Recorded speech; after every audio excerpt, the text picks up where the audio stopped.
Labas rytas. Rugsėjo paskutinis antradienis ir po vasaros atostogų NKS kibernetinio saugumo pusryčiai sugrįžta ir man be galo malonu matyti daug pažįstamų veidų, kurie su mumis buvo ir pirmą pusmetį ir labai tikiuosi, kad šitą bendrystę ir bendravimą pratęsime ir rudenį. Rudens sezoną pradedame tolimesnių pasakojimų apie kibernetinio saugumo įstatymo įgyvendinimą. Tema kaip ir tokia jau apkalbėta pavasarį, toliau kalbėsime ir rudenį. Bet turime ir vieną nedidelę naujieną. Naujieną, kuri gerai jums žinoma, nes dabar norėčiau pakviesti sveikinimo žodį, tarti jums gerai pažįstamą žmogų, matytą ir ankstesniuose cyber pusryčiuose, bet jau visiškai naujam amplua. Tai kviečiu šią vasarą NKS direktoriumi paskirtą Antaną Aleknavičių tarti sveikinimo žodį. Ačiū Rūta. Sveiki visi. Taip, tęsiam sezoną. Atnaujina mūsų kibernetinio saugumo pusryčius ir šiandien, ko gero, startas net negalėjo būti kitoks, kaip nuo vieno kertinių pamatinių akmenų, kai kalbam apie organizacijos kibernetinį saugumą. Tai šiandien kalbėsim apie CISO. Įstatymas įvadina dar ir kibernetinio saugumo vadovų, kai kas vadina informacinio saugos vadovų. Bet iš tikrųjų šiandien pakalbėsime apie tą žmogų, apie tą jo rolę, kuri iš tiesų ir nulėmė. Tikiuosi, institucijų organizacijų vadovai nesupyks, kad nebūtinai jie patys svarbiausia. Taip, jie skiria pinigus, bet jie skirs pinigų tiek, kiek CISO įrodys, reiškia, kiek sugebės paaiškinti, kas tas kibernetinis saugumas ir kiek jisai svarbus. Tai šiandien iš tikrųjų džiugu, kad pakalbėsim ne vieną iš NKSC perspektyvos, ne vieną iš kolegos iš Krašto apsaugos ministerijos pristatys, bet turėsime, reiškia, ir pačių kibernetinio saugumo vadovų, kurie papasakos, kaip jiems sekasi, ką jie veikia, ką jie norėtų veikti, kokie pagrindiniai iššūkiai jų darbe. Tai per daug nekalbėdamas, sveiki dar kartelį visi, taip pat tie, kurie mus stebi per mūsų YouTube kanalą, kartu pakviesiu, praeitais metais buvot aktyvūs, bet šiais metais norėtumėm pakviesti jūs būti aktyvesniais ir užduoti klausimus tiek mūsų pranešėjam, tiek panelinės diskusijos dalyviams, nes šiandien yra puikia proga ir kiekvieni kibernetinio saugumo pusryčiai yra puikia proga užduoti klausimus ne tik tai e-mailų ar skambučiu, tuos žmonės, kurie su praktiniais iššūkiais susiduria kiekvieną dieną ir gali tas gerasias praktikas papasakoti, apie tas gerasias praktikas galite išgirsti iš pirmų lūpų. Tai gero renginio visiems, gero pasikalbėjimo, gero bendradarbiavimo vėliau ir dabar grąžinu žodį Rūtai. Ačiū. Ačiū Antanui ir pradėsime mūsų renginį. Primenu, kad viso renginio metu savo klausimus galite uždavinėti YouTube kanale, kur vyksta tiesioginė šito renginio transliacija ir į juos renginio antrojoje dalyje paprašysim atsakyti panelistų. Tai klauskite viską, kas jūs domina apie CISO. Mes taip pat turime dar vieną naujovę, nes renginio metu norime ir jūsų paklausti klausimo, kurio formuluotę matote ant ekrano, taip pat matote YouTube ekrane. Kai mūsų užduoda klausimą, tapau kibernetinio saugumo subjektu. Ką man reikia, kokie pirmieji žingsniai, ką reikia daryti? Pirmas žingsnis – paskirti CISO. Antras žingsnis – CISO turi užregistruoti jūs kaip kibernetinio saugumo subjektą kibernetinio saugumo informaciniai sistemoj, labiau žinoma kaip KSIS. Jeigu jūsų nėra KSIS-e, tai jūs dar nesubjektas, nes KSIS-e yra visa įrankių dėžė parengta NKSC jums pagelbėjant įgyvendinant įstatymo nuostatas ir kibernetinio saugumo reikalavimo tvarkos aprašą. Tai jeigu jūsų dar nėra KSIS-e, tai pirmas darbas, ką turit padaryti, užsiregistruoti, prisijungti ir užpildyti organizacijos posistemę. Posistemėje pridėkite tagą, kad jūs esate organizacijos CISO. Ir tada sudalyvaukite šitoje apklausoj ir pasakykite, ar norėtumėt turėti atskirą kanalą, kuriame būtų tik tai CISO. Ar CISO jau yra ta bendruomenė Lietuvoje, kuri nori bendrauti tarpusavyje, turi aktualių klausimų ir yra pasiruošusi keistis gerąją praktiką. Nes pasaulinė praktika rodo, CISO yra bendruomenė ir tarpusavį bendrauja. Apie pasaulinės tendencijas ir apie tai, kaip CISO yra apibrėžtas Lietuvos teisės aktuose, dabar pakviesiu mums papasakoti Krašto apsaugos ministerijos kibernetinio saugumo ir informacinių technologijų politikos grupės patarėja Sigita. Dar viena tokia praktinė pastaba, po Sigitos pristatymo, jeigu turėtumėt klausimų būtent jai, Sigita sutiko keletą klausimų paimti iš auditorijos, nes Sigitos panelėje nebus, tai jeigu norėsite ko nors Sigitos paklausti, po jos pristatymo.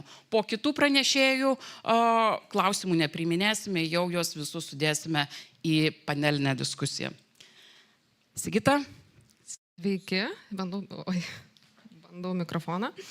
Sveiki visi, labai ačiū NKSC už renginį, labai aktuali tema, ypač kai mūsų ta bendruomenė tik formuojasi.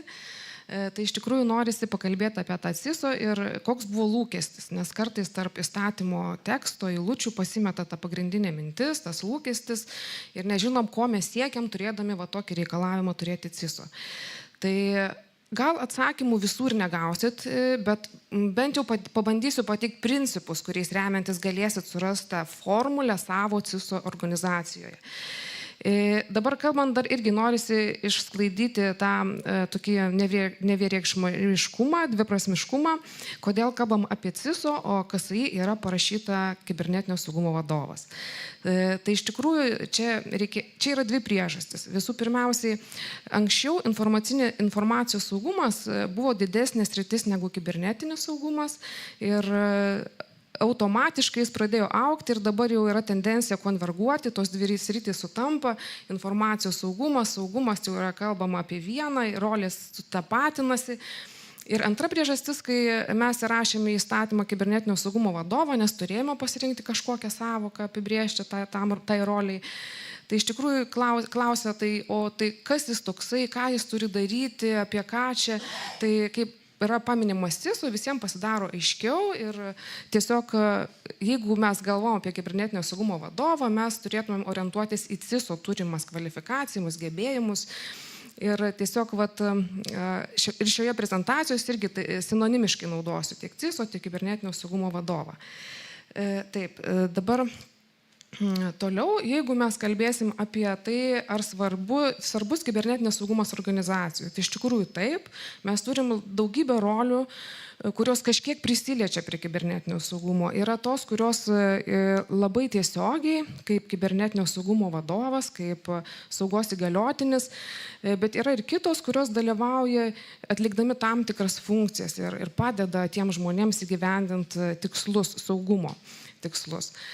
Didelėse organizacijose, žinoma, turės kiekviena rolė savo žmogų, galbūt net ne vieną žmogų, bet kuo organizacija tampa mažesnė, tos rolės traukiasi į vieną žmogų ir organizacijos turės su saugumu susijusios 2-3 žmonės, kurie atliks visas rolės.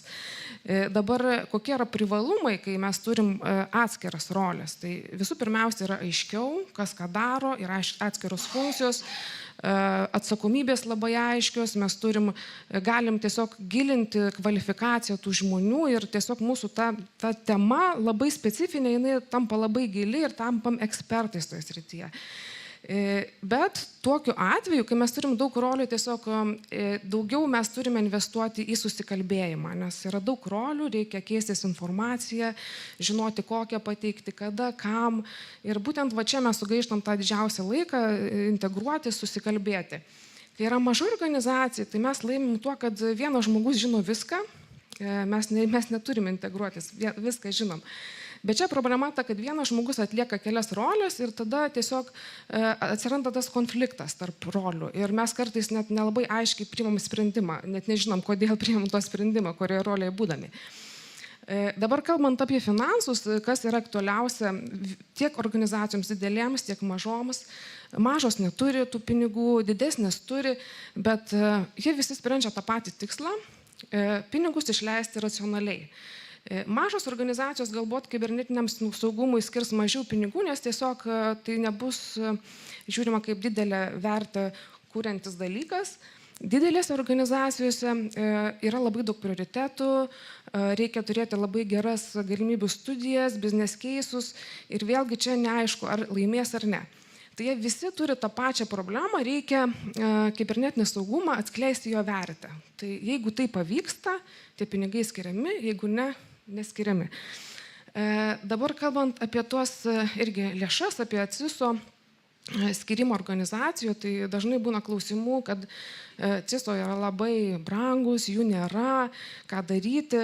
Tai iš tikrųjų, mes suprantam visi, kad ta rinka yra labai maža, dabar pasiūla yra labai irgi maža, paklausa didelė, bet suprantam, kad tai yra startas, kad per ilgą laiką tiek tų paslaugų pasiūla padidės, tiek tų CISO atsiras. Ir bet kokiu atveju mes visą laiką skatinam, kad organizacijos pačios ugdytųsi savo žmonės, tai yra pradėti nuo paprastų specialistų ir tiesiog juos didinti jų tuos gebėjimus ir kelti tą strateginį lygmenį.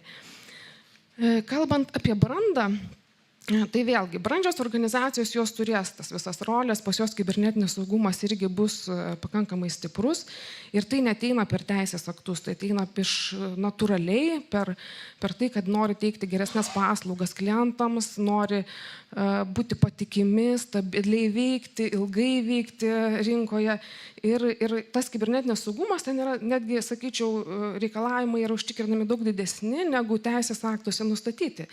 Ir mes būtent iš tokių organizacijų, kurios pasiekė didelę brandą, mokomės, iš jų perimam gerąją praktiką, iš jų kūrėm netgi mūsų tuos reikalavimus ir taisyklės, kurios įdedame į įstatymus. Jeigu kalbam apie mažas organizacijas, tai vėlgi nereikia siekti turėti tą 5 brandos lygį, labai visko daug ir labai viskas stipru kibernetiniam saugume. Visai užtenka turėti tą 2, 3 lygį, kai yra procesai apibrėžti, atsakomybės aiškios, matuojama, pagal tai dirbama ir į tai nueiti mažai žingsniukais. Taip pat, gerai, tai čia gal trumpai tiek. Tada toliau apie patį kibernetinio saugumo vadovą, tai mes suprantam, kad jisai yra kaip vienas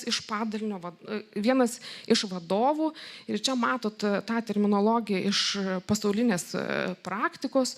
Ir jis kaip vadovas, jis turėtų tas pačias bendras savybės, tai yra kritinis mąstymas, komunikavimas, lyderystė, tikslų nustatymas.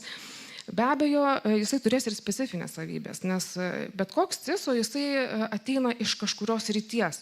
Tai gali būti teisininkas, tai gali būti iš technologijų specialistas, tai gali būti auditorius. Ir jis turės tą savo specifinės patirtis ir tiesiog bus linkęs daryti gal gilesnės žinias, turėdamas būtent tas sritis, dirbti tose srityse.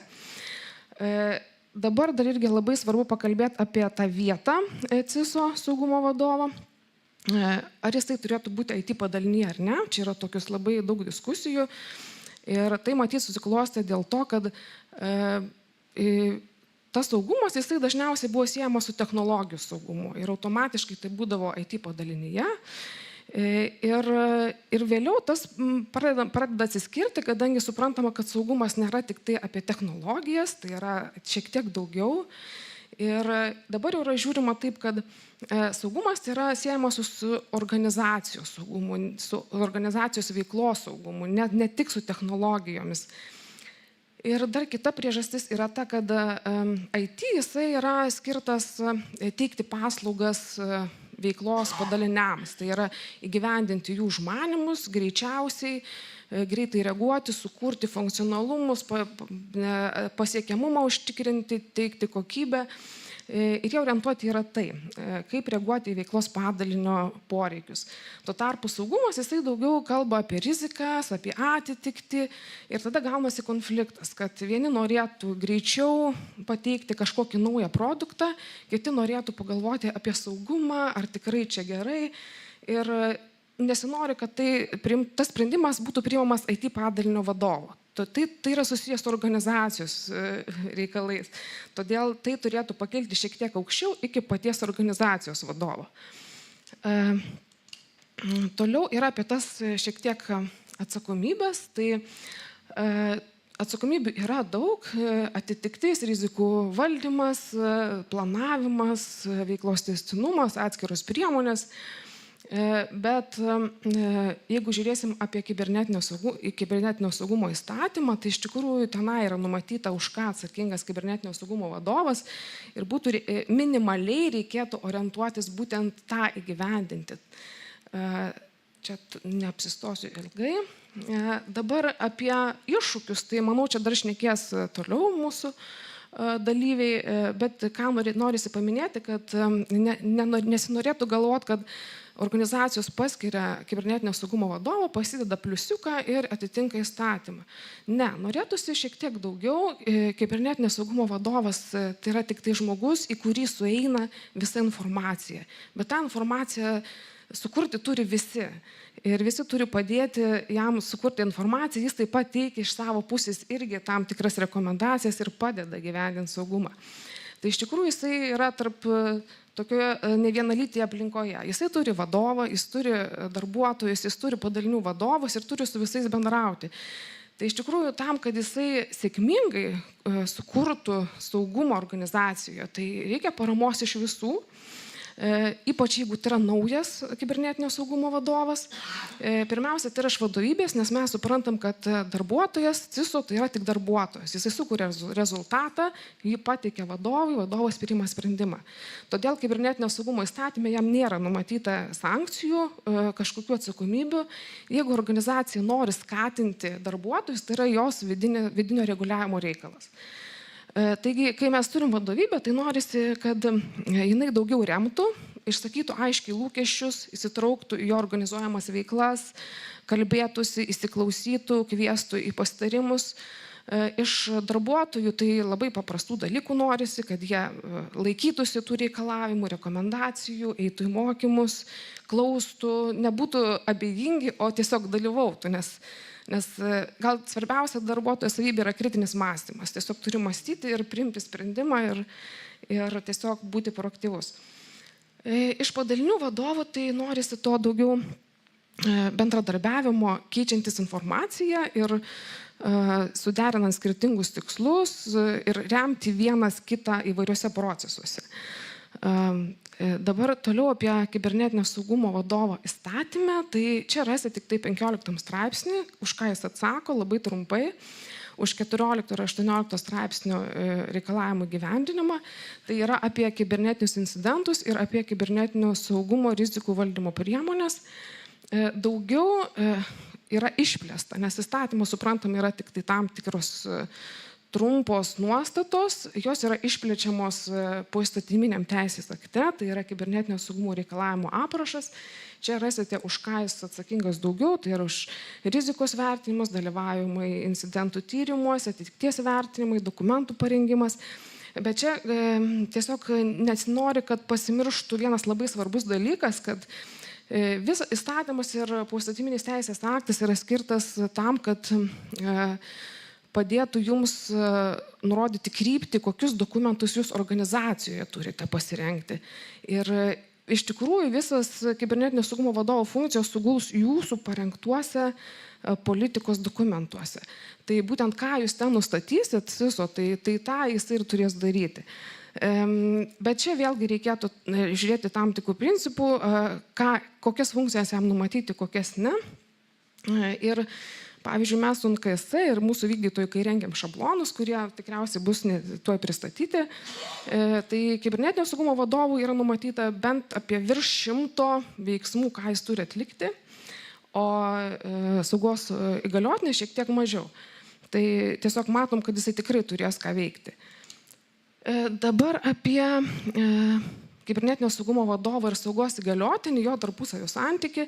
Įstatyme yra paminėta, kad tai yra gali būti tos dvi rolės viename žmoguje, viename darbuotojoje, bet, tarkim, įsivaizduoti, kada reikėtų, ko reikėtų, aš norėčiau pasitelkti kopėčių analogiją, nes jeigu mes kopėčiamis lipam aukščiau, mes matom bendrą vaizdą, bet nematom detalių. Jeigu mes leidžiamės žemiau, mes nematom bendro vaizdo, bet matom detalės. Tai mes negalim suderinti ir matymo bendro vaizdo ir detalių. Tai jeigu mes turim didelę organizaciją, akivaizdu, kad matyti bendrą vaizdą reikės stovėti kažkur ant kopėčių viršaus, mes matysim bendrą vaizdą, nematysim detalių. Reiškia, mums reikės kažkokių pagalbininkų, tai ar saugos įgaliotiniai, ar kažkokios kitos pareigybės, kurios mums teiktų informaciją kibernetinio saugumo vadovui, kuris galėtų priimti sprendimus. Jeigu tai yra maža organizacija, tai vėlgi tas kibernetinio saugumo vadovas, jo nebūtina būti kopėčių viršuje, jis gali būti apačioje ant žemės, viską puikiai matyti bendrą vaizdą, matyti detalės ir tokiu atveju tai gali būti vienas asmuo ir saugos įgaliotinis ir kibernetinio saugumo vadovas.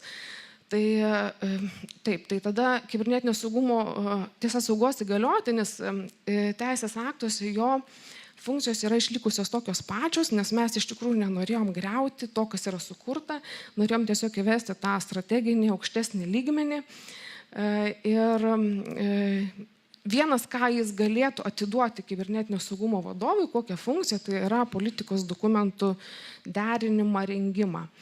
Dar vienas labai svarbi pareigybė visame šitame kontekste yra administratorius, nes jisai dažniausiai įgyvendina tam tikras saugos žmonių užduotis.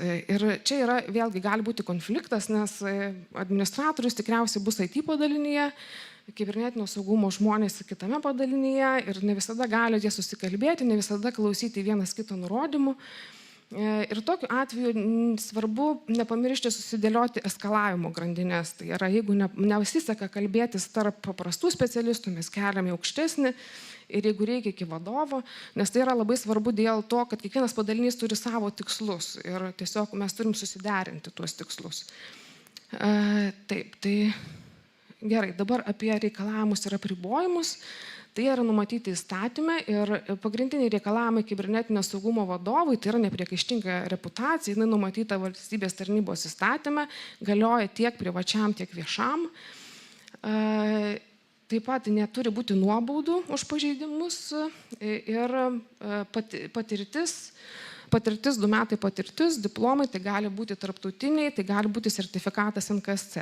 Tai mes matom, kad mes tą tokią labai turim didelę skalę, tai gali būti nuo, kaip sakom, 5000 kainuojančio specialisto iki žmogaus, kuris pabaigė NKSC mokymus ir tik tai pradeda tą kelią, nes mes suprantam, kad reikia auginti tą žmogų ir tiesiog nepamiršti po NKSC mokymų ir toliau jį mokyti.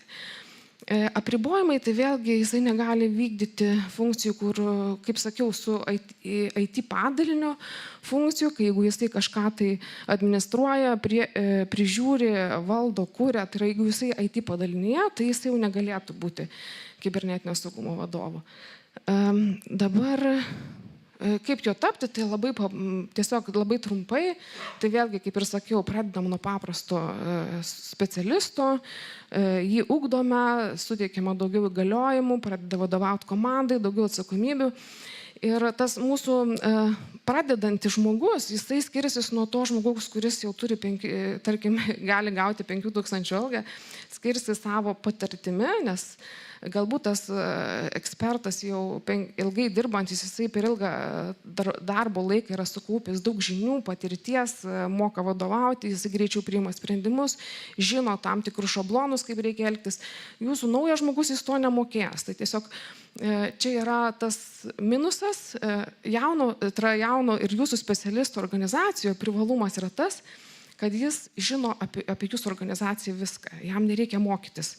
Ir atėjęs naujas žmogus, jis turės įsigilinti ir tam sugaišti laiko. Tai man atrodo, kad geriau turėti organizacijų savo žmogų ir jį ugdyti.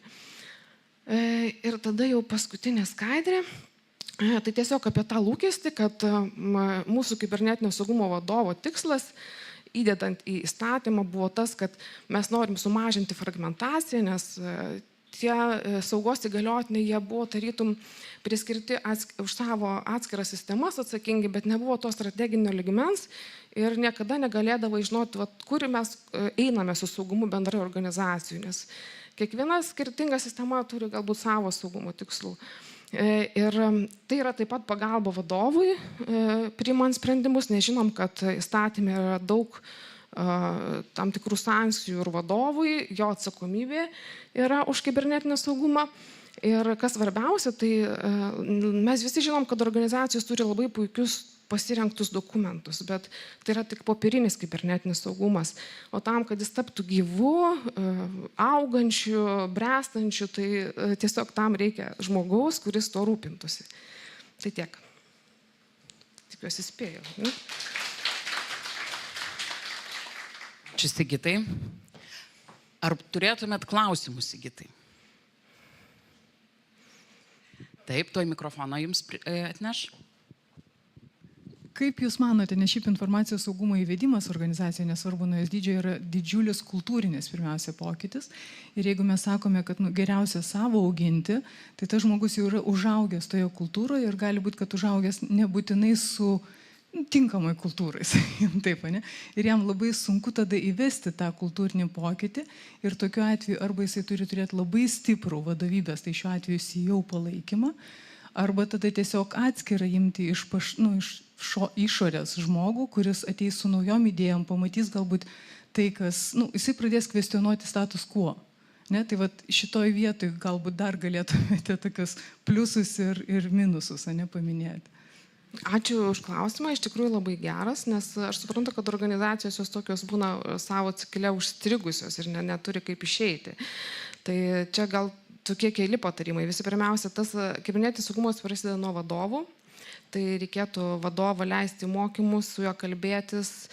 Vadovas tikrai iš jo ateina ta parama ir ta kultūra gali keistis tik tai nuo jo. Antras, labai sudėtinga, kai yra kultūra, tai yra vienas iš svarbiausių tų dėmenų kibernetinėme saugume ir jie taip lengva pakeisti, tas irgi labai suprantama. Ir tas žmogus užaugęs tokioje kultūroje, jam irgi bus sudėtinga kažką pakeisti, nes mąstymas jo bus kitoks. Tai šiuo atveju vėlgi tas bandymas gal burtis į CISO bendruomenės, nes ir kaip matėte, Europoje yra tų, kūrėsi jau 600 CISO bendruomenė, tikrai skatinu pasižiūrėti, prisijungti, nes ten irgi tiesiog yra dalinamas informacija ir tas CISO auga. Tikriausiai NKS turės kažkokių renginių, tai tiesiog tas dalinimasis gerąją patirtimi iš tų mokytis iš tų brandžių organizacijų ir tai aišku ilgalaikis procesas. Tam reikės matyti ir atskirų pasiskaityti literatūros apie kaip pakeisti pasipriešinimo organizacijoje. Čia tiesiog organizacijos gal net keitimo, kultūros keitimo daugiau klausimas negu kibernetinio saugumo. Tai žodžiu reikės labai daug įvairių tų komponentų, kad pajudėti iš vietos. Dar vieną klausimą turime. Sveiki. Tai man atrodo ir visiems labai įdomus tas atsakymas. Tai kiek turi būti žmonių įmonėj, kad yra saugos vadovas ir pareigūnas būtų vienas žmogus? Ar, sakykime, nuo ko priklauso, kad galima turėti vieną žmogų, kuris atsakingas bus iš saugos pareigūną ir vadovo. Ir žmonių kiekį firmai, ar priklauso nuo tai? Nu, čia, jeigu pas jūs yra informacinių sistemų 50 sistemų, nes saugos įgaliotiniai, jie paprastai atlieka tokius labai rutininius darbus, jie ten tikrina paskyras, rengia rizikos vertinimus daro, dalyvauja veiklos tęstinumo visokiuose planavimuose, jis turi tokius labai smulkius darbus atlieka. Tai jeigu pas jūs kuo daugiau yra tų sistemų, tai kibernetinio saugumo vadovas, jeigu jisai bandys padaryti viską, jisai tiesiog paskęs. Tai jeigu pas jūs yra kokios 2, 3, 4 sistemos, tai aš suprantu, jis gal galėtų suspėti tas vienas žmogus ir tas detalės sužiūrėti ir kažkiek paplanuoti organizacijos tuos dalykus. Bet jeigu yra daugiau, tai tikrai reikėtų turėti tų daugiau žmonių. Galbūt galima daryti, kad tiesiog nesaugos įgaliotiniai būtų, bet iš kitų padalinių susirenka informacija, tarkim, nežinau, IT galėtų pateikti kažkokią informaciją, kažkokie veiklos padaliniai, bet čia reikėtų vėl pasižiūrėti tas atsakomybės, kaip tą informaciją susirinkti. Gali būti, aišku, tas yra atidavimas trečiai šaliai, tas yra toks hybridinis variantas. Mes turim žmogų, kuris, tarkim, daugiau planuojasi, o išorėje trečioji šalis kažkokią techninę informaciją ruošia. Tai gali būti ir toks variantas. Bet čia vėlgi, atiduodant trečiasią šalis, nepaminėjau, kad jeigu mes atiduodam dažniausiai pagal bendrą taisyklę tas funkcijas, kurios nėra kritinės, tai jeigu organizacijai nėra tas kibernetinis saugumas labai svarbus, jinai pasiliks, jeigu tai yra, tarkim, skaitmeninės technologijos kažkokia įmonė. Jeigu tai yra daugiau, nežinau, gamyba kažko, tai tada yra atiduodama daugiau gal į išorę, ypač, pavyzdžiui, mažos įmonės, jos dažniausiai perka CISO. Didžiosios turi savo, čia jau pasaulinė praktika, kad yra tiesiog perkama. Tai va, tai tiesiog, kai yra perkama iš trečios šalies, tai irgi reikėtų atkreipdėmėsi, kad tai yra atsakomybės, kad atsakomybė vis tiek lieka organizacijų, ką tu pirktum iš išorės ir kad reikėtų labai aiškiai apsibrėžti atsakomybės, nes, pavyzdžiui, klausimas, ar CISO turėtų visą parą būti pasiekiamas. Tai iš tikrųjų mes turėjom tokią diskusiją, taip, nes jeigu būtų didelis incidentas, tai kam skambintų tas trečiosios šalies atstovas? Nu kažkam jis turėtų paskambinti, nes sureaguoti reikia per ten kelias valandas, per pusvalandį gal. Tai va, tai atsakymo tokio, kaip ir sakau, negalim pateikti tų tikslių atsakymų, nes reikia žiūrėti tą individualią situaciją, bet tiesiog reikėtų toks principas, kad kibernetinio saugumo vadovas, jo tikslas užsiimti kuo daugiau tais strateginiais dalykais. Planuoti kažką, bendrą tą kursą, organizacijos saugumo žiūrėti, kad tas saugumas neprieštarautų veiklos tikslams, nes mes turim remti irgi organizacijos kryptį su savo saugumu, o kai yra jau daugiau detalių, kažkokių tai veiksmų, ten žurnalinių, sakau, lentelių tikrinimas, tai tada sveriam, ar tar suspėtų ar ne. Nežinau, ar atsakiau. Ačiū. Ačiū labai. Sigita, bus ir po renginio, tai jeigu turite jai kitų klausimų, galėsite jau prie kavos puodelio jos paklausti. O dabar judame toliau. Sigita porą kartų paminėjo mokymus. Tai naudodamasi progą aš taip pat noriu pareklamuoti, kad jau nuo vasaros vidurio NKSC svetainėje yra visiems pasiekiami nemokami CISO mokymai.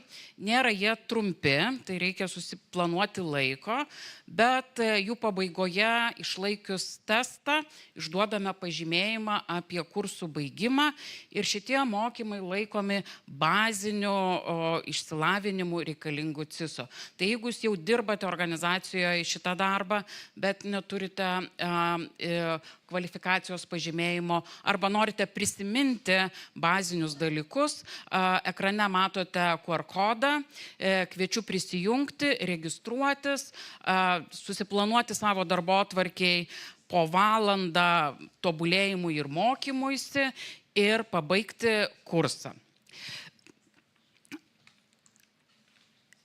Išgirdome teorinį pranešimą apie tai, ką turėtų CISO daryti ir kaip tai organizacijoje yra.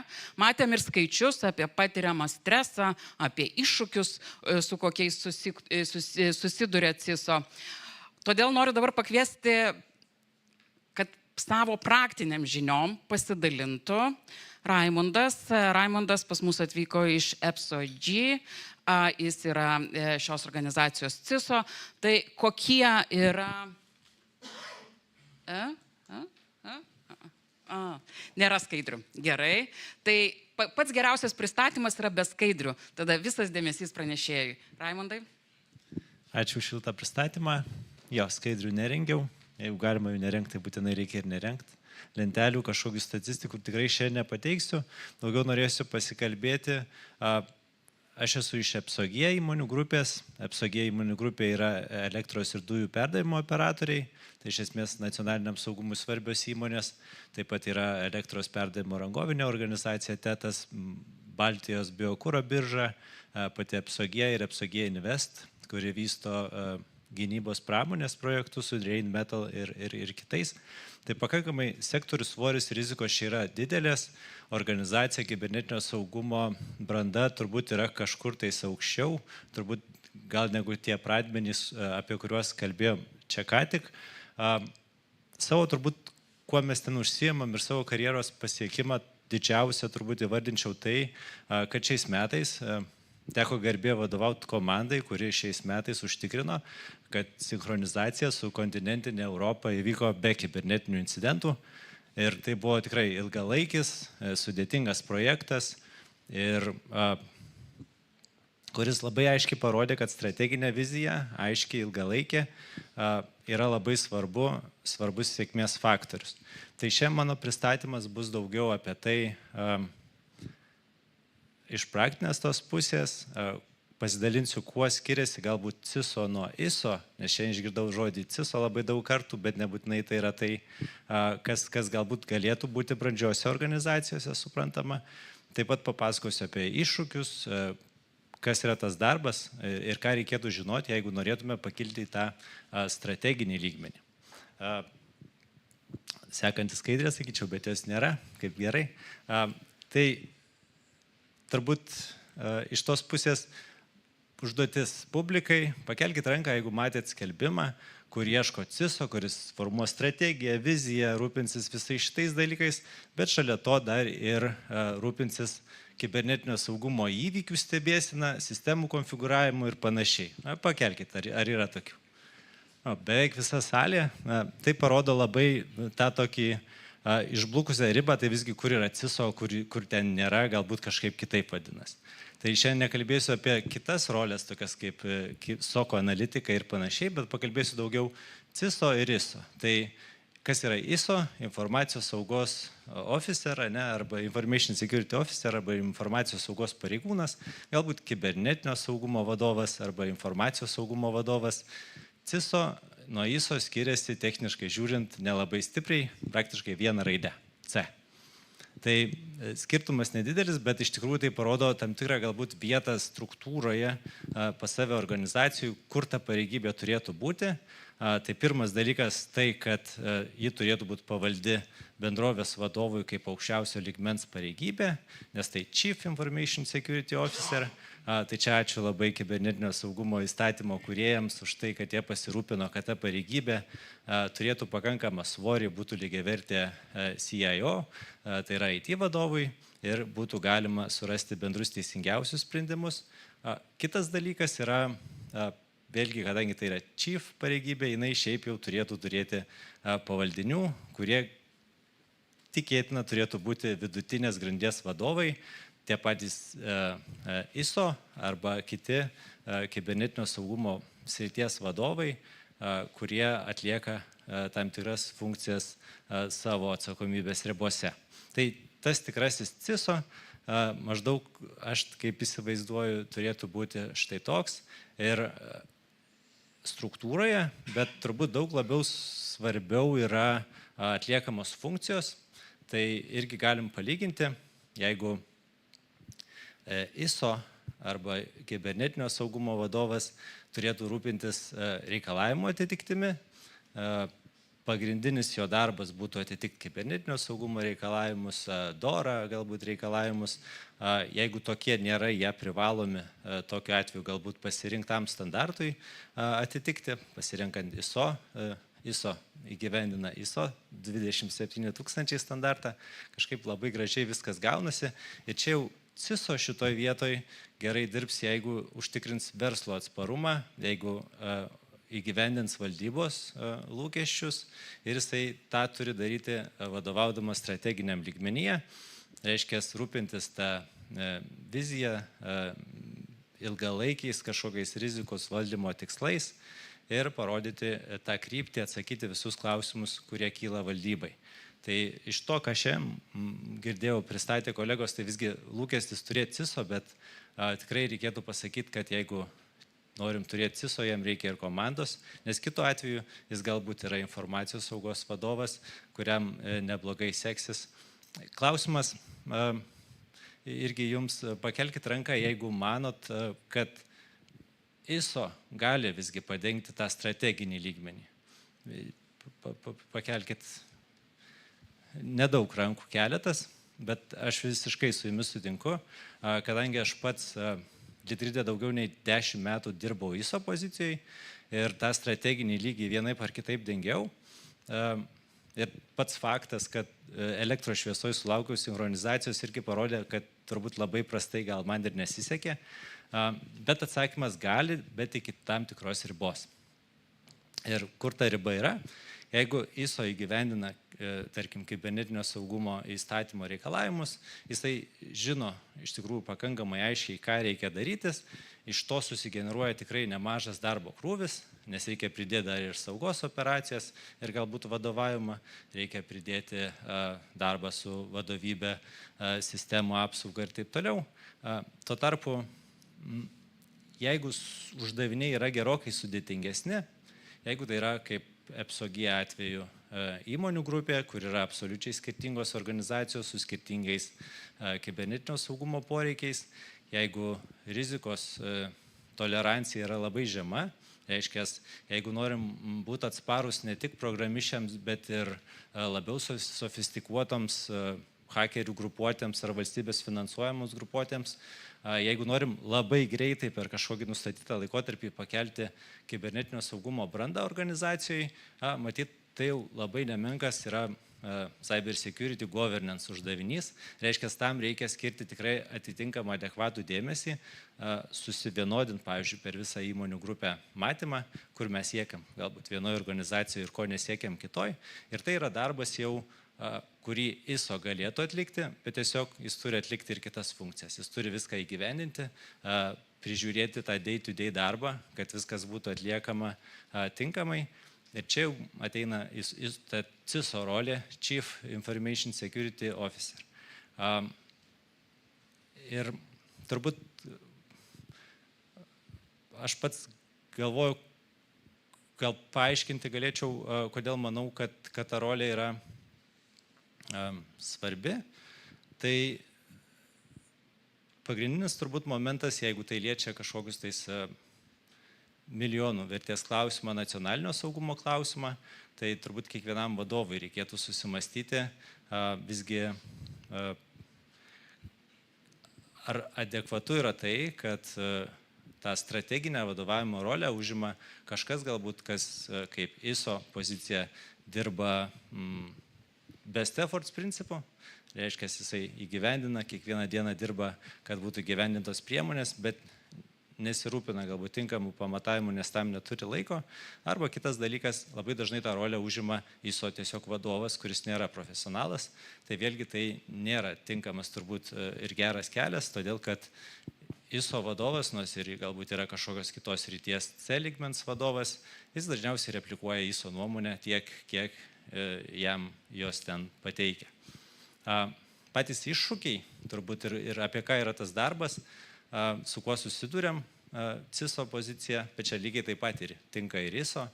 Universalūs dalykai tikrai tai yra tai, kad išoriniai tokie iššūkiai, kad grėsmių skaičius nuolat plečiasi, viskas, kas atsiranda, niekada neišnyksta, tik atsiranda dar daugiau. Jeigu turėjom ransomware atakas, jos vis dar tokios pačios aktualios.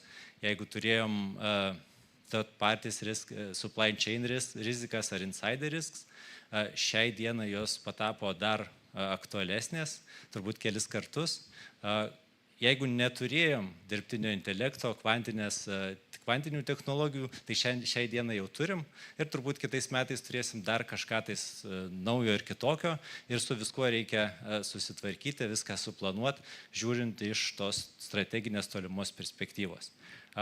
Vidiniai iššūkiai turbūt būtų tie, kad vadovybė vis laik labai tikisi paprastų ir lengvų sprendimų, kad būtų aišku, ką reikia padaryti, aišku, kokių resursų. Deja, CISO darbas dažnu atveju yra kompromisai ir kad išaiškinti, kur turi būti padarytas kompromisas, kur ne, yra pakankamai sudėtingas darbas, tai irgi reikalauja tam tikrų ir įgūdžių ir sugebėjimų ir objektyvių metrikų, apie ką CISO irgi turi nuolatos galvoti. Pats darbas, pagrindinis CISO uždavinys, iš tikrųjų yra pamatuoti, ar informacijos saugos, kibernetinio saugumo vystymosi kryptis, tempas, apimtis atitinka organizacijos strateginius tikslus. Jeigu ne, tokiu atveju CISO turi žinoti, o ką reikia padaryti, kokių veiksmų imtis, ką galbūt insourcinti, ką galbūt outsourcinti, kokias paslaugas, kad padengti tą būtent strateginį poreikį. Kitas turbūt iššūkis būtų, gal ne iššūkis iš tikrųjų, o tokias pastai CISO, irgi keletą turbūt pasakysiu didžiausių ir rimčiausių. Tai yra, jeigu tu nuolat patiri išorinį ir vidinį spaudimą, jeigu tu nuolat esi atakuojamas milžiniškų informacijos srautų ir natūraliai tu patiri didelį stresą, tai kur tai veda, turbūt visi žinom į žodį perdegimas. Gerai tai, kad su tuo galima tvarkytis, bet su tuo tą reikia turėti omeny kaip dar vieną iššūkį ir iš tikrųjų su tuo dirbti. Tai jeigu CISO pozicijoje tai pakankamai akivaizdu, ISO galbūt ne visada, tai yra tai, kad reikia visgi aiškiai paskirstyti, skirti laiko, aiškiai paskirstyti atsakomybės ir duoti žmonėms augti. Taip, ne visus sprendimus turi priimti CISO ir ISO, dalį sprendimų tikrai gali priimti tavo komanda ir jie už tai dar padėkos. Kitas dalykas ir turbūt kaip su tuo galima būtų susitvarkyti, tai sprendimus dėl rizikos prisiėmimo visais atvejais turi prisimti rizikos savininkais. Tikrai tą neturi daryti IT ar neturi daryti informacijos saugos žmonės. Tai vėl gerokai palengvins pečius ir naštą CISO. Kitas dalykas, reikia atsispirti pagundai ir ypač čia turbūt naujiems žmonėms komunikuoti vadovybei geriau nei yra iš tikrųjų. Labai norisi kartais to ir pačiam patikėti, kad čia visai neblogai sekasi, nes padarėme jau daug dalykų, bet dažnu atveju kažkiek tas pagražinimas tos situacijos, jisai vėliau vėlgi ateina su tam tikra našta ir atsakomybė, kurią tu pats prisiėmei, o kurią buvo galima iš tikrųjų pasidalinti. Ir kitas turbūt irgi toks kitis pastai yra, ką jau šiandien ir paminėjo, ta kultūra. Todėl, kad diegiant saugumo priemonės, jos gali paprasčiausiai neveikti, jeigu jos nebus tam kultūros lygyje, kurie yra pati organizacija. Taigi tas kibernetinio saugumo kultūros lygis, jisai praktiškai apsprendžia, ar tau pasiseks ar ne, o jisai keičiamas yra pakankamai ilgai ir sudėtingai. Ką su tuo galima būtų daryti? Tiesiog skirti tam daugiau dėmesio ir įgyvendinant projektus, kažkokias diegiant priemonės, valdyti ne vien patį projektą, kad jis laiku ir už nustatytus pinigus pasiektų numatytą rezultatą, tai yra įdiegti kokį ten siemą, bet iš tikrųjų valdyti ir pokytį organizacijoje pagal pokyčių valdymo metodikas, reiškia nugalėti visus pasipriešimus dar iki projekto pabaigos, kad tas rezultatas būtų labiau tinkamas ir tikėtinas ir pasiektų rezultatus. Kitas dalykas yra tiesiog turbūt daugiau bendrauti, skirti dėmesio žmonėms, rasti tų organizacijų informacijos saugos ambasadorių, kuriuos tu galės patraukti ir jie tau kuo puikiausiai atstovaus, būdami savo padaliny ir konsultuos kolegus ir pasakys kolegas ir pasakys, kas galima, kas negalima, nes tiesiog jie mėgsta šitą sritį, tai tokiem reikėtų skirti daugiau dėmesio. Kitas dalykas būtų turbūt onboardinti naujokus, pakankamai skirti jiems dėmesio, nes nuo pirmos dienos jie gali patapti tokiais ambasadoriais, nes jie atėję į šitą organizaciją, kurioje jūs dirbat, pasijaus kažkaip kitaip, kad čia tas saugumas yra svarbus. Ir vėlgi, ne vien tik juodų darbų turbūt pritraukti žmonės, bet ir kažkokiam smagesnėm iniciatyvom, kažkokiais įdomesniam veiklom, kas nebūtų kasdieniška. Kaip pavyzdys, rytoj, kaip ir minėjo šiandien paskutinė rugsėjo diena, tai rytoj spalis, kibernetinės saugumo mėnuo. Kas iš čia susirinkusių, kurių organizacijų suplanavo kažką įdomesnio? Spalis, kibernetinės saugumo mėnuo tema. Tikrai yra rankų, šaunu matyti, turbūt daliai gal galima apie tai tiesiog susimastyti, kad tai yra puikia proga imtis awarenesso, kažkaip promautinti šitą sritį ir žmonės patraukti ir kultūriškai timtelti, kad kai ateisi su tam tikrom priemonėm, jie sakytų valio, mes žinom, kodėl tai darom. Ir turbūt paskutinis mano bullet pointas iš skaidrių, tai yra apie tai, kad kaip tapti CISO, tai kaip sakiau, skiriasi tik viena raidė nuo ISO, ne? Tai aš kalbu dabar gal daugiau apie tą strateginį lygmenį, apie tą didesnėse organizacijose, bet kad ir kaip bebūtų, tai reikėtų dirbti informacijos saugos pareigūnų, informacijos saugos vadovo ar kibernetinio saugumo vadovo ar įgaliotinių. Ir tai yra kelias į tą turbūt daugiau strateginį lygmenį, jeigu jūsų organizacija yra pakankamo dydžio, turi pakankamą supratimą ir kultūros lygį ir skirs daugiau tam dėmesio.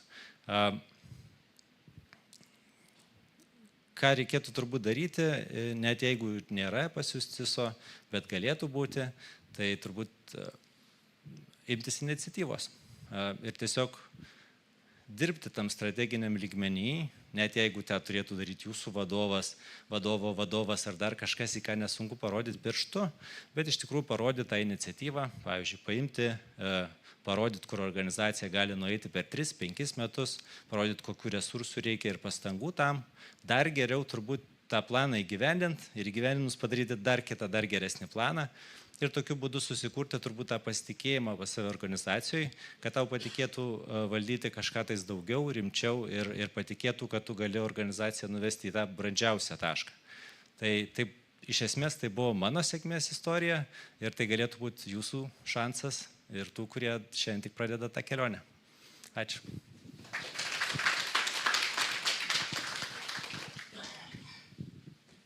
Ačiū Raimundui. Labai įdomi patirtis. Aš žiūriu į mūsų parašymą, dabar jau rašyčiau kitaip mūsų Cyber pusryčių pavadinimą, bet turime dar keletą kolegų, kurie užima šitas pozicijas ir yra pasiruošę pasidalinti savo gerąją patirtimi. Juliau, kviečiu ant mūsų podiumo ir pasikviesti komandą, su kuria padiskutuosite. Tai vis dėlto, ar pas visus tas pats, ar žmogus iš vidaus, ar žmogus iš išorės ir kaip būti geru CISO? Taip, tai sveiki. Visų pirma, ačiū už kvietimą. Garbė ir atstovauti organizaciją, kurioje dirbu. Šitas pareigas užimu Vilniaus vandenyse, tai kritinės infrastruktūros organizacija. Tai turim daug iššūkių. Matau daug kolegų irgi pažįstamų žmonių, tai galvoju, daug Raimundas pasakė, daug Sigita pasakė. Tai šią diskusiją paverskim tokiu Q&A podcastu. Nelietuviškai kalbu, bet gal atleis YouTube'as. Man pačiam tikslas yra sužinoti, kaip kolegos tvarkosi šitus reikalus. Nesijausti vienišam. Buvo pasakyta apie perdegimą, apie kitus dalykus, su kuriais susiduria CISO, ISO ir kitaip gali vadinti šitus specialistus. Tai šią diskusiją paverskim tokiu laisvu pokalbiu, nes žinau, kad daug dalykų turim bendrų, bet nelabai dažnai apie tai kalbam. Tai pristatau dalyvius.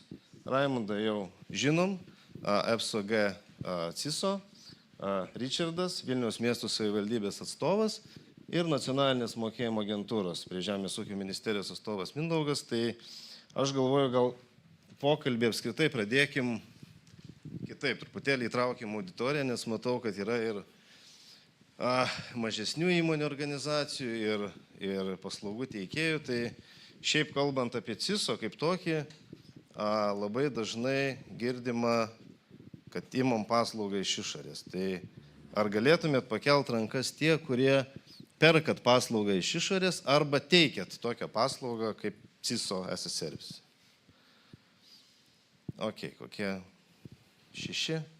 Turim nemažai turbūt ir YouTube kanale. Tai galite irgi parašyti. Tai būtų pirmas, sakykime, variantas. Matysim, kaip pakreipti diskusiją.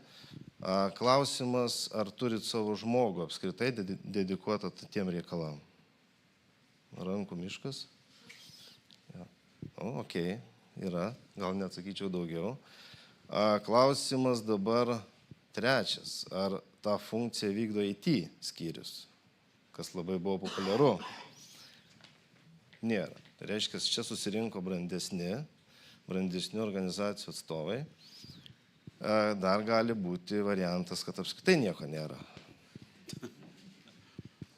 Irgi nėra. Nelabai gal tikiu, bet okei. Čia gal ir yra žmonės, kurie iš tikrųjų brandą turi didesnį. Dar gali būti variantas, kad mes imam paslaugą, bet turim žmogų ir tokį turim hibridinį variantą. Vilniaus miesto savivaldybė. Ok, tai šiaip daugiau gal paklausinėsiu dabar kolegų iš kitų organizacijų, nes Raimondas viską tai be skaidrių susakė, daug klausimų atsakė. Tai Richardai, klausimas jums, kaip apskritai Vilniaus miesto savivaldybė, turinti labai daug organizacijų po savimi, valdanti begalę sistemų, atsakomybę nešant iš esmės už N tūkstančių, galėtų mane patikslinti, kiek yra naudotojų. Kaip jūs apskritai suvaldot visą šitą situaciją, žinant, kad tiek mokyklos, tiek darželiai, tiek ligoninės, tiek poliklinikos, aš jau nekalbu apie didelės organizacijas, viena iš jų, kurią aš atstovauju, kaip apskritai jūs mato tą saugumą Vilniaus miesto savivaldybės pusėje? Na, tai patikslinant, norėčiau paminėti, kad pas mus yra virš 25 000 galutinių vartotojų, reiškia, organizacijų darbuotojų. Bent jau iš to, ką mes dabar darome, mes susegmentavom mūsų sektorius. Šiuo momentu čia salėje yra vienas iš, bent jau matau vieną iš mūsų naujų CISO. Mes konkrečiai, pavyzdžiui, padarėm taip, kad atskiriam pati už politinio lygio sveikatos priežiūros įstaigas, bet tam pasirinkom modelį, kad mes sugrupavom tas įstaigas, atskiriam poliklinikos nuo ligoninių. Šitas funkcijas, bandom dabar gyventi, čia yra pradžia ir šiaip mūsų vizija yra tokia, kad ir Sigita čia kažkiek paminėjo apie tai, kad reikia mokyti, bet tam, kad mokyti, mes manom, kad toks hybridinis variantas, kada tu jau kompetenciją pas save aukštą turi ir pritent po to, tos mokinius būtų labai faina ir šiaip dar mūsų, aišku, tokia vizija yra apie tai, kad vis dėlto CISO mūsų bendradarbiautų viduje. Tai pakol kas mes turim išorinę paslaugą, sakykime, saugos įgaliotinio, sakykime, iš verslo mes ją naudojamės, bet norime dar CISO visus apjungti, bent jau pagal 3 ir po to mes pagal sektorius veiklos bandysim pritraukti mažesnės įmonės. Ir ko pasakoje gims greičiausia pas mus tokia, nežinau, čia pasakyti, kolaboracija, matyti CISO visų ir mes jau su tokiu didesniu svoriu galėsim ten kažkokius sprendimus daryti. Bet aišku, čia viskas labai paminėta buvo nuo to, kad politinė valdžia turi palaikyti. Mes turim, sakykime, absoliutų palaikymą šitam sektoriuje, tas duoda mums galimybės imtis lyderystės ir turėti pakankamai apčiuopiamus jau dabar gerus rezultatus. Kaip pas jūs, Mindaugai, Nacionalinė mokėjimo agentūra, kiek yra Žemės ūkio ministerijos gal įtakos arba apskritai? Šiaip, kas liečia būtent organizavimo visų kibernetinio saugumo įtaka praktiškai nulinė. Matot, mes šiek tiek kitokia organizacija. Pas mus yra virš milijardo pinigų Ir pas mus iššūkis juos apsaugoti. Mes, kai šnekėjau čia apie kibernetinį saugumą įstatymą, ISO 27, mes į tai žiūrim kaip kibernetinį higieną. Mes tai žiūrim, kad čia yra kibernetinio saugumo. Į kibernetinį saugumą mes žiūrim visai kitaip, kadangi mūsų audituoja į metus 3 institucijos, Europos komisija, samdomi ekspertai tarptautiniai, nes mūsų viena, kaip sakau, jeigu savivaldybė galėtų neveikti dieną, tai mums dienos neveikimas valstybė gali kainuoti iki $500 milijardo pinigų. Tai mums rizikos yra ganėtinai didelės ir mes turim nemažai, mes turim šiaip 120 000 tiesioginių vartotojų, tai iššūkis yra didelis ir virš milijardo pinigų. Tai organizacija, matot, pas mus reglamentinė nuostata tiesiogiai taikoma yra, kad mes turime ISO, paskiau akreditacijos visos eina. Atskirta, kaip minėjo kolegės, kad iš tikrųjų IT negali būti, IT tikrai negali būti. Mes turim atskirą skyrių, mes turim netgi atskirus įgaliotinės fizinės saugos, kibernetinio saugumo, informacijos saugos pareigūnų, atskiras iš vis skyrius, departamentas padarytas. Tai. Didžiausias iššūkis iš tikrųjų yra žmonės. Kompetencijos. Man lengviau šiek tiek, aš pats dėstau universitete kibernetinį saugumą, fundamentinius pagrindus, rizikų valdymą. Galiu pasakyti paprastai, aš tikėjausi, kai nueisiu dėstyti, galima bus prisitraukti žmonių. Deja, su liūdėsiu galiu pasakyti, tai yra labai sunku. Man, nes pas mane požiūris kitas, aš inžinierius, teisė ir kibernetinį saugumą. Tai man biškiai sritis yra nuo hardware iki vadybos. Tai šiek tiek kitaip žiūri į tą saugumą ir iš tikrųjų turim iššūkių daug, nes tie patys reikalavimai, jeigu nustato, kad vieną kartą į metus atlikti rizikos analizę, taip, tai mes iš esmės tai atliekam kiaurus metus. Mes negalim sau leisti tokios prabangos kartą į metus, susitvarkom ir einam toliau. Ne. Mes turim, aš pats mūsų studentus apmokinu ir jie, aišku, padirba iki 3 metų ir paskiau, kaip sakant, atlyginimas kardu ir išeina. Tai mes turim tokių iššūkių didelių. Tai organizacija ganėtinai specifinė. Tai į tą bendrą šiek tiek mes iš konteksto iškrintam. Bendro konteksto. Okay, šiek tiek patikslinsiu gal klausimą. Man šiaip įdomu, kaip jūsų CISO, kas tą rolę bet liktų, kiek jisai arti yra vadovybės. Jūs turbūt valdybos tokios kaip neturit, tai jūsų pagrindinė vadovybė, generalinis direktorius, kiek turi laisvės sprendimuose, kiek yra tų tarpinių grandžių, kad priimti kažkokį sprendimą, nes pripažinkim, CISO labai reikia dažnai nepopuliarius sprendimus priiminėti. Visiems geras nebūsi, viena turbūt rolių organizacijų, kuri viena nemėgstamiausių yra. Kaip bebūtų, darbas yra svarbus, bet tampi nemėgstamų vien dėl to, kad nori tam tikrų taisyklių laikymasi. Tai kiek yra pas jūs tarpinių grandžių iki sprendimo priėmimo? Nei vienos, tiesiogiai aš. Ir čia yra privalumas ir kai sako, reikia apsiginti, mes įgyvendinę visus reikalavimus, nes auditai mes negalim sau leisti. Ir kai ateini, sakai, reikėtų dar, sako, o kam tau reikia, tai tada tu įrodai paprastai, parodai tiesiog net esant išpildytas visom sąlygom, tu parodai galimas spragas, kur galima dar daugiau padaryti žalos, nors pas tave viskas, kaip sakau, higiena yra pilnai išpildyta. Tai su šituo tikrai susidurėm ir tada jau, kai įrodai vadovybei, tu sako, tada jau kiek reikia, tiek bus. Tai čia didžiausias iššūkis, bet, kaip ir minėjau, mes turim 700 žmonių. Iššūkis yra tai, kad kibernetinis saugumas negali stabdyti veiklos. Va čia, manau, visi susiduria su to pačiu. Mes galim užkrauti procesus, procedūras, pas mus yra visiškai procedūrinis valdymas. Tai įsivaizduokit, mes kiekvienas atėjęs naujokas 600 lapų procedūrų kiekvienam susipažinti reikia. Bendras dokumentų skaičius procedūrinio virš 6000. Tai įsivaizduokit visą tai sudėti ir žmogui pradėti dirbti. Tai yra ganėtinai sudėtinga.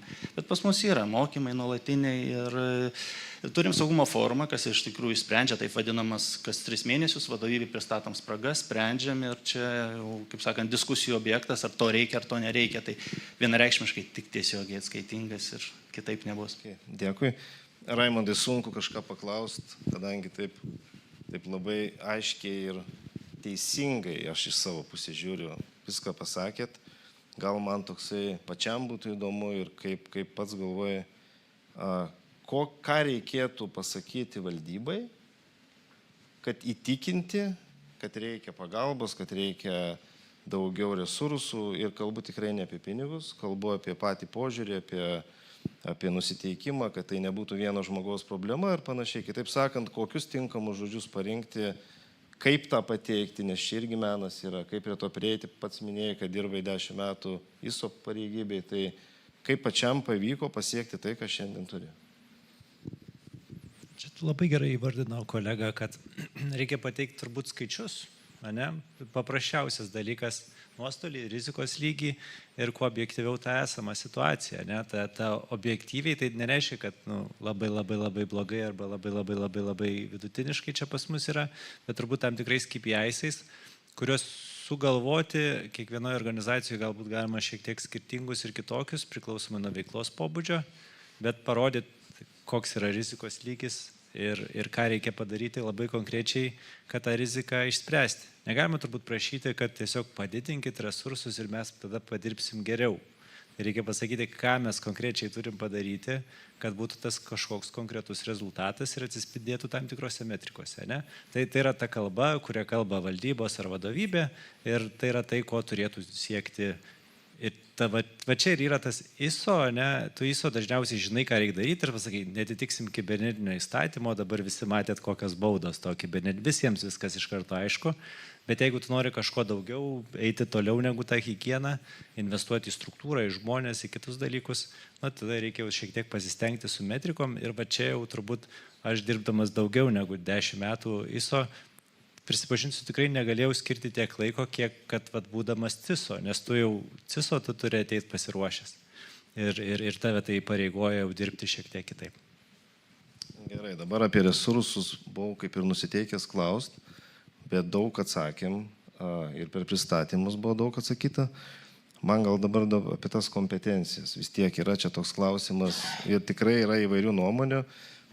Kas yra svarbiau CISO, ar techninės žinios, ar tos vadinamos minkštosios savybės, kas kaip lyderystė, empatija, sprendimų priėmimas drąsių, nežinau, konfliktų valdymas, gebėjimas komunikuoti to paprasta kalba valdyba. Kaip jums atrodo, jūsų darbe šiandien dienai, kas didesnį vaidmenį vaidina? Ar techninės žinios, ar tos kitos savybės?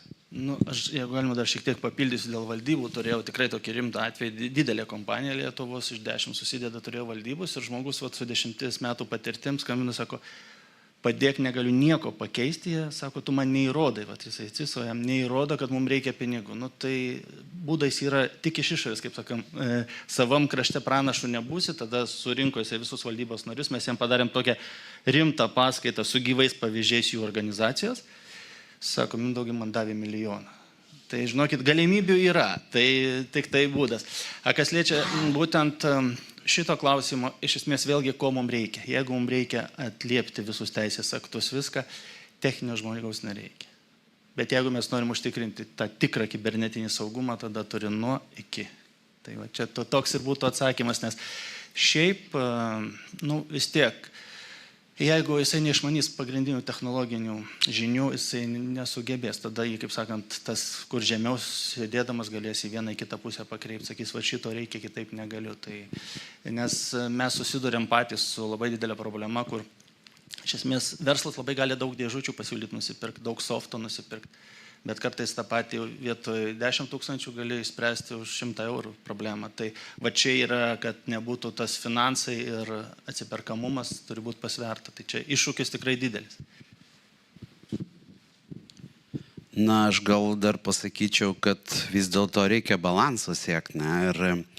Ir, pavyzdžiui, visą komandą turėti kompetencijų, nes, sakykime, šiuo momentu CISO turim, bet mes einam toliau, reikia kitų rolių ir organizacijos branda greičiausiai irgi ne tik apie finansus, nes jos gali gauti ir vadovybė tavęs gali klausyti tam dalykui, bet atskirti konkrečiai kompetencijas ir rolės žemiau esančių grandžių, irgi yra svarbus momentas, nes bent jau tos vidutinio lygio organizacijos, jos viską nori sumalti į vieną rolę, sakykime, arba į 2. Tai mes einam dabar to keliu, kad absoliučiai pagal metodikas, pasaulinės praktikas norime išskaldyti tą dalyką ir šitą modelį bandyti taikyti mūsų pavaldžiom įstaigom. Nes Vilniaus miesto savivaldybė, čia visi taip galvoja, kad čia viena organizacija, taip nėra. ir organai, ir net kitų įmonių akcininkai yra išoriniai dalykai kažkokie, arba nacionalinio lygio subjektai. Na, tai vat, bent jau mes patys pabandėm pasirengti politiką ir kitas tvarkas, ir vat, su kolega būsim pasidalinę, ir po to jau čia mūsų vidinė virtuvė prasideda tokie interesai, o kaipgi jie valdys tą dalyką, kada jie turi išorinius savo valdybos narius. Na, tai vat, aišku, čia vat, tokių dalykų, ir aišku, dar norėčiau paminėti, kad bendrai tendencija ta, kad NKST padeda ir formuoti tą tokį poreikį į brandą. Ne? Tai nėra taip dabar sudėtinga nešti vadovybėm, kad reikia kažką daryti, nes jie bendrą pulsą mato Lietuvoje. Ne? Ir tas tikrai padeda, bent jau, nes jie girdi, ten politikai, jie girdi iš išorės tos momentus. Tada tu ateini su tais skaičiais, ateini su kažkokiam rizikom parodyt ir jie girdi, nes šiuo momentu tai yra populiaru. Ir čia, manau, labai gerai nacionaliniu lygiu kolegos darbuojasi, kad nereikia įtikinėti ir pasakoti viską absoliučiai nuo nulio. Tai. Okay, šiaip daug ką atsakė taip, kaip ir aš pats įsivaizduoju. Tai man smagu, kad esam vienoje valtyje ir yra, kaip čia pasakyti, su kuo pasidalinti tais vargais ir rūpesčiais. Ne? Dabar nemažiau svarbu yra, mano požiūriu, apskritai dėmesį teikti bendradarbiavimui. Dalyvavom čia mes kartu ir su NKS, ir su Kurk Lietuvai tokiam projektam Cyber Campus projektas buvo. Jisai, kiek suprantu, vyriausybės programoje yra, iki 27 metų tikslas yra tą visą bendruomenę plėsti. Bet kaip jūs patys matot Lietuvoje, ar jum patiem, kaip organizacijos stovom, netrūksta to tokio grinai CISO bendruomenės įkūrimo, nebūtinai formalaus, gali būti ir neformalūs tam tikri susitikimai, bet jų metu patikimų žmonių rate, nes mes užimdami šitas pareigas, iš esmės visi esam nepriekaištingos reputacijos per tą prizmę, įstatymų prizmę ir turim visus leidimus ir panašiai, tai tie žmonės, kuriais galima pasitikėti ir dalintis informaciją, nes kažkokią ataką patyrus vieną organizacijai yra didelė tikimybė, kad ir kita organizacija sulauks, ypatingai tarp kritinės infrastruktūros valdytojų. Tai apie pačią CISO bendruomenę ir apie patį bendradarbiavimą, su kuo jūs palaikot ryšius ir apskritai ar palaikot ryšius, ar tiesiog užsikasa dirbat savo rate ir tada susirenkam kartą per metus ar kartą per mėnesį į renginį ir tiesiog kažką prie kavos pasikalbam. Kaip tą visą matot reikalą? Mindaugai, gal nuo jūsų. Šiaip būtų labai sveikintin tokį, kaip sakau, gyvą turėti CISO Lietuvoje. Tikrai gyvą, kuris, kaip sakau, kaip yra Darknetas, tai būtų CISO netas. Labai sveika būtų turėti tokį pasidalinti įspūdžiais. Man, kadangi aš dirbu daug su tarptautiniam organizacijom, kaip sakau, su karintom arba ten kitų valstybių, tos, kuris užtikrina nacionalinius saugumus, Europos saugumą, tai mes ten dalinamės, bet vėlgi ne viską gali perkelti į čia ir ne visko gali dalintis čia Lietuvoje. Bet ta praktika, ką čia turim vietoje, ką geriau padaryti, kaip sakau, sprendimus, tikrai būtų sveika kažkaip, nes tikrai, kaip sakau, kad nebūtų taip, kad sprendimas, kuris galimas vienu ar kitu veiksmu atlikti, kaip sakant, aptvarkom atlikti, susitvarkyti, kad nebūtų perkami, švaistami pinigai tose pačiose organizacijose, tai padėtų bent jau visiems, kas kritinė infrastruktūra, tai tuo labiau, tai tikrai manau, kad būtų labai sveikintina, tik kažkas turi tą vėliavą paimti ir nešti. Aš gal papildant, manau, čia daugelio organizacijos tiek turi kažkokius savus ratus, tai mes, pavyzdžiui, europiniuose projektuose irgi dalyvaujam, turim tam periodinius bendruomenės kibernetinio saugumo, tokius kaip ir ketvirtinius susitikimus, irgi su pristatymais, kažkokiais dalykais, kurie mes įsipareigoję prieš Europos Sąjungą padaryti.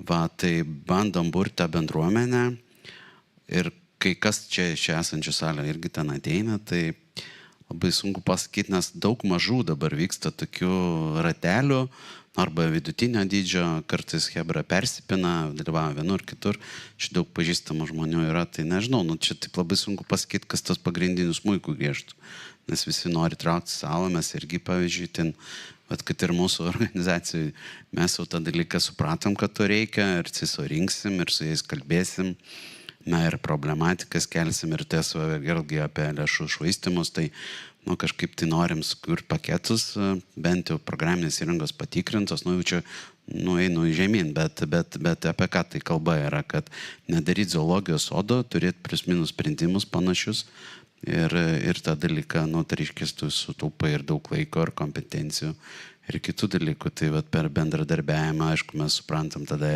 ir gamintojus, kurie geresni, vėlgi čia, aišku, subjektyvus dalykas gali būti, kam kas patinka, bet tą bendrą mąstymą, bendrą vektorių, bandom kurti. Aš gal tada, mano gal nuomonė šitoje vietoje šiek tiek skirtinga. Jeigu mes turim kibernetinio saugumo subjektų šimtais ar tūkstančiais, kad visais pasitikėsim, turbūt net vardų nežinosim, būtų naivoka. Ir čia toks vadybinis uždavinys, kaip suvaldyti mases gaunasi, ne? Ir čia labai puikiai, sakyčiau, sekasi NKS daugiau turėti kelis pjūvius, kuo mes dalinamės ir kur. Tai pavyzdžiui, turim MISPą, galim dalintis jocais ir gali tą daryti visa Lietuva, net neatsiso ir greičiausiai net neatsiso tą darys kažkokie analitikai, kurie tą vartoja tą informaciją. Kitas turbūt pjūvis yra sektoriniai čiatai, kur ir NKS pasistengė ir sektoriaus įmonės suvedė, nėra jie labai gyvi, bent jau mes asmeniškai su energetikos sektoriaus įmonėm susitinkam gyvai, bendraujam ir pasidalinam patirtimi. Tai tas turbūt tobulėjimo alkis šitoje vietoje geriausiai būtų išspręstas gal per kažkokias mentorystės programas, kur tu iš tikrųjų gali vienas su vienu pasišnekėti ir pasidalinti šitą informaciją, negu kad kažkokioje milžiniškoje bendruomeniai. Kaip pavyzdys, tas pats Lidridas dalyvauja, yra irgi kaip europinė įmonė, dalyvauja elektros perdavimo operacijų asociacijoje NSOI, ten yra 46 ir daugiau elektros perdavimo operatoriai ir ten yra kibernetinio saugumo darbo grupės, kiti dalykai, kur dalinamės ir kažką tais bandom nuveikti kartu, bet 46 jau to pasitikėjimo netiek ir daug. Ne? Tai mes dažniau susitinkam su kaimyniniam šalim, Latvių, Estų operatoriais, su Lenkais ir ten dalinamės, bet ir tai pasirašom tam tikrus NDA ir kitus dalykus. Visgi, jeigu tu turėtum kibernetinę ataką, matyt kitą dieną laikraštį nenorėtum perskaityti, kad tavo vadovas perskaitytų laikraštį pirmiau, negu kad išgirdo iš tavęs. Tai čia irgi toks yra geras dalykas, bet su to reikia atsargiai arba protingai. Jo, šiek tiek paminėjot, aš gal šiek tiek iš savo pusės tokį komentarą apie bendradarbiavimą su NKS. Tai mano patirtis su NKS yra per visas institucijas, kuriuose dirbau, yra daugiau nei 10 metų. Ir aš matau, kaip organizacija auga ir kiek teikia paslaugų net lygintinai mums kaip subjektam šiuo atveju pagal kibernetinio saugumo įstatymą. Tai aš palinkėsiu visiems esantiem tame sąraše bendradarbiauti ir pasinaudoti tai, ką NKS duoda net lygintinai, nes yra visa begalė eilė nuo mokymų iki tiesiog konsultavimo čiate arba tiesioginė žinute. Aš jau nekalbu apie visus įrankius, sandboxus ir panašiai. Tai labai dažnai žmonės net nežino, ką gali gauti. Tai aš pats asmeniškai tuo naudojuosi kiekvieną dieną, vienaip ar kitaip, ar laiškų tyrimui, ar bendravimui, ar pasiruošimui pratybom ir panašiai. Tai tikrai nuoširdžiai pasiimkim tai, ką valstybė duoda net lygintinai, nes lengviausia pirkti paslaugas iš išorės, aš tikrai nieko prieš tai neturiu.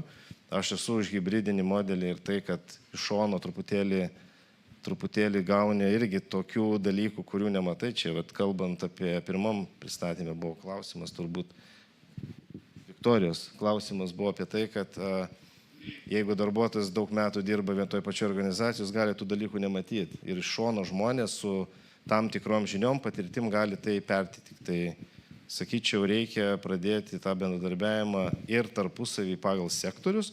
Pavyzdžiui, vandentvarkos sektorius irgi suskūrėm sektorinį soką, turim tam tikrą ryšį tarp mūsų vandentvarkos įmonių, energetikos sektorius turi, savivaldybės įmonės irgi kartu dalyvaujam ir savivaldybės projektuose. Tai to bendravimo yra, kaip matau, bet turbūt nėra to vieno vėliavos nešio ir jo turbūt nereikia. Mano asmeninė nuomonė to nereikia.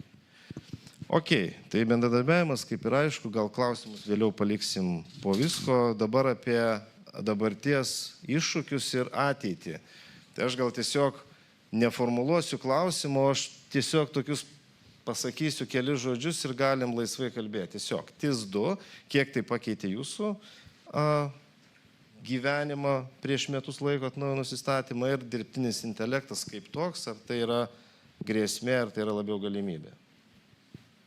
Tai tokie du klausimai, dvi temos ir galima apie tai tiesiog pasakyti. TIS2 tikrai mūsų nepakeitė, tai šitoje vietoje nelabai ką galėčiau pasakyti, mes daug metų jau su tuo gyvenam. O kas liečia dirbtinio intelekto, pakeitė. Pakeitė, kad, kaip sakant, jeigu prieš dar gerus 4 metus mus gelbėjo lietuvių kalba, šiai dienai tai negelbsti. Kadangi tikrai nusikaltimai, atakų vektoriai ir dirbtinio intelekto pagalba generuoti galima ganėtinai gudres atakas prieš tas pačias institucijas, tu labiau žinot, kad tai yra, gali nusikrauti ne online, pasikurti ir susikurti to, ką tau reikia. Ir jeigu tikrai tas, kas turi gerą patirtį ir žinių bagažą, susideda pas tave šitą, tai, kaip sakau, vienas piktavalis gali tapti 100 arba 1000 akimirksnių. Tai čia yra didžiausias iššūkis. Kaip kovoti su to? Tik su kuo galima kovoti? Tik su dirbtiniu intelektu, prieš dirbtinį intelektą. Alternatyvų nėra. Nenaudota. Ne, mes kūrėmės irgi turim sistemas, dėjamės dirbtinio intelekto pagalba, tik uždaro. Mums apskritai yra uždrausta įti klaudinius sprendimus, kad jokių negalim turėti. Tai čia ir pliusas, ir minusas, negali tos, kaip sakant, inovatyvumo turėti. Bet turim sprendimų, vienas iš tokių kaip pavyzdys, kad, pavyzdžiui, jeigu dirba darbuotojas prie savo kompiuterio ir prieina vaikas, spausdina tiesiog Delfi, taip, mes atskiriam, kad tai yra ne vartotojas mūsų, o kažkas kitas prisėdęs. Tam pačiam Delfi, nesvarbu, kad jisai ten ir žaidimus, tai va, kitokio lygio mes bandom kontroliuoti savo būtent nutolusius įrenginius, dirbtinio intelekto, iš esmės pagalba, apsimokinam, susidėliojam, alternatyvų šiai dienai nėra. Tik, taip sakant, dirbtinio intelekto prieš dirbtinį intelektą. Tiek iš mūsų. Na, aš matyt sutiksiu su kolega apie dirbtinį intelektą, nes pas mus tik tais galėčiau pakomentuoti dėl direktyvos atsiradimo, tai mes patys kaip administracija, tai greičiausiai ten ir taip turėjome daug dalykų paruoštų NIS2 direktyvai ir po to jo implementacijai lietuviškam variante, bet mūsų vadovybė, reiškis politinė, matė problemas su mūsų mažesniais brandais pavaldžiom įstaigom. Tai vat, sakykime, jeigu čia galiu tai pakomentuoti, greičiausiai Vilniaus vandenim irgi nieko neatsitiko, jūs buvot pasiruošę tam dalykui, bet mes matėm, kas darosi mūsų mažesniuose tokiuose, sakykime, pavaldžios organizacijos. Tai va čia tų iššūkių turim ir dabar. Ir bandom ir laukiam, aišku, dabar tų ir paketų tvarkų ir dokumentų, kurios čia žadama pasidalinti iš NKST. Mes, aišku, turim ir savus, norim tą dalyką pasižiūrėti ir perduoti tą paketą žinių mūsų mažesniom įstaigėlėm. Tai gal tiek. Dėl TIS2, tai turbūt jis pakeitė kibernetinio saugumo įstatymą visų pirma ir taip įtakoja mus. Tai čia, kaip kalbėjo, priklausomai nuo to, ar organizacijos į tai žiūrėjo kaip į kibernetinę higieną ar kažką tais wow. Tai turbūt mūsų atveju tai beliks tik prisitaikyti tam tikrus dalykus ir viskas. Kas liečia dirbtinį intelektą, tai turbūt bent jau aš taip žiūriu, kad tai tikrai didelė rizika ir grėsmė. Ir jeigu mes jau žiūrim į kibernetinės atakas as a service, kai tu gali nusipirkti tokią paslaugą ir čia senas dalykas, tai reikia manyti, kad tas portfolio išsiplės ir tos paslaugos bus daug labiau sofistifikuotos. Tai reiškia, kad tu pasiektum tų tikslų su dirbtinio intelekto pagalba, tu užtruksi gerokai trumpiau laiko. Tai turėtų prie tokių servisų būti paslauga, nuhakinti per tiek ir tiek sekundžių ar ten 2 minučių. Ir matyt, dirbtinis intelektas galės tą padaryti. Ir bent jau šiai dienai, mano galva, tas pritaikymas dirbtinio intelekto gynybai, jis irgi turės būti ir tikrai ir mes apie tai dabar susiplanavom, darom, kol mes mastom, kai kas jau sakė ir pritaikė. Bet čia tas turbūt toks lūkestis, bent pas mus strategija, labai į developmentą kažkokį baisiai daug neinvestuojam, tiesiog perkam produktus ir fokusuojamės į tą tinkamą teisingą darbą. Tų produktų šiai dienai nėra, atakų jau yra. Reiškia, mes jau pralaimim tą kovą, bent jau keliais žingsniais, ir tokia čia ta realybė, bet kažkada, kai visą laiką, gėris vis tiek nugali, reiškia, pasivys. O dabar žiūrėkit apie grėsmės. Žinau, kad visko negalit kalbėti, tai taip paklausiu, kokios pagrindinės šiandien dienai grėsmės jūsų sektoriui? Nežinau, ar naudojatės regioninio kibernetinės gynybos centro informaciją, tai yra kasdieniam ataskaitom, mėnesiniam ataskaitom, savaitiniam ataskaitom. Aš pats pasižiūriu, kokios vandentvarkos, sakykime, vandentvarkos rytie grėsmės, matau, kad energetikos sektorius yra nuolat atakuojamas, aiškios grupuotės, aiškus tikslai ir tos atakos nebūtinai Lietuvoje, bet matant, kad užsienio šalis, artimiausios šalis patiria tam tikras atakas, tai galima daryti tam tikras prielaidas, kad ateis ir iki mūsų. Tai tiesiog kokiais šaltiniais jūs vadovaujatės ir kas šiandien dienai pas jūs yra didžiausia grėsmė? Ar tai nebūtinai iš išorės, galbūt yra vidinių grėsmių? Žinau, aš galiu pakomentuoti tiek, kiek įmanoma, tai mes turim komandoje žmonių, kurie, sakykime, tokiais paprastais įrankiais yra prisiregistravę į ten visokius rusų, čia negaliu sakyti, tarkim, bet priešiškai nusiteikusių valstybių grupuočių telegramo sąrašus. Žmonėm, mūsų komandos nariam tai patinka daryti, jie tyrinėja, žiūri, renka informaciją, tai sakykime, tai toks, žvalgybos galbūt, užuomazgos tokios, tai iš tokių šaltinių gaunam pakankamai nemažai. Galėčiau paminėti senus įvykius, tai sakykime, kad buvo tokie rezonansiniai dalykai, jeigu atsimenat, Vilnius nukilinėjo skulptūros nuo miesto tiltų, tai pavyzdžiui, mes tą informaciją, kad bus ruošiama ir ką konkrečiai atakos, nes mes tada iš tų sąrašų gaunam, kur formuojami atakos vektoriai, pavyzdžiui, kokias sistemas bus atakuojama. Tai tokių dalykų turime kartais ir neturime, tai čia kaip eina, tai tokie dalykai. Iš tikrųjų, šiai dienai didžiausi iššūkiai yra, tai nuotolinis darbas ir nuotoliniai susirinkimai. Nes atakų vektoriai šiaip labai stipriai pasikreipė šitą sritį.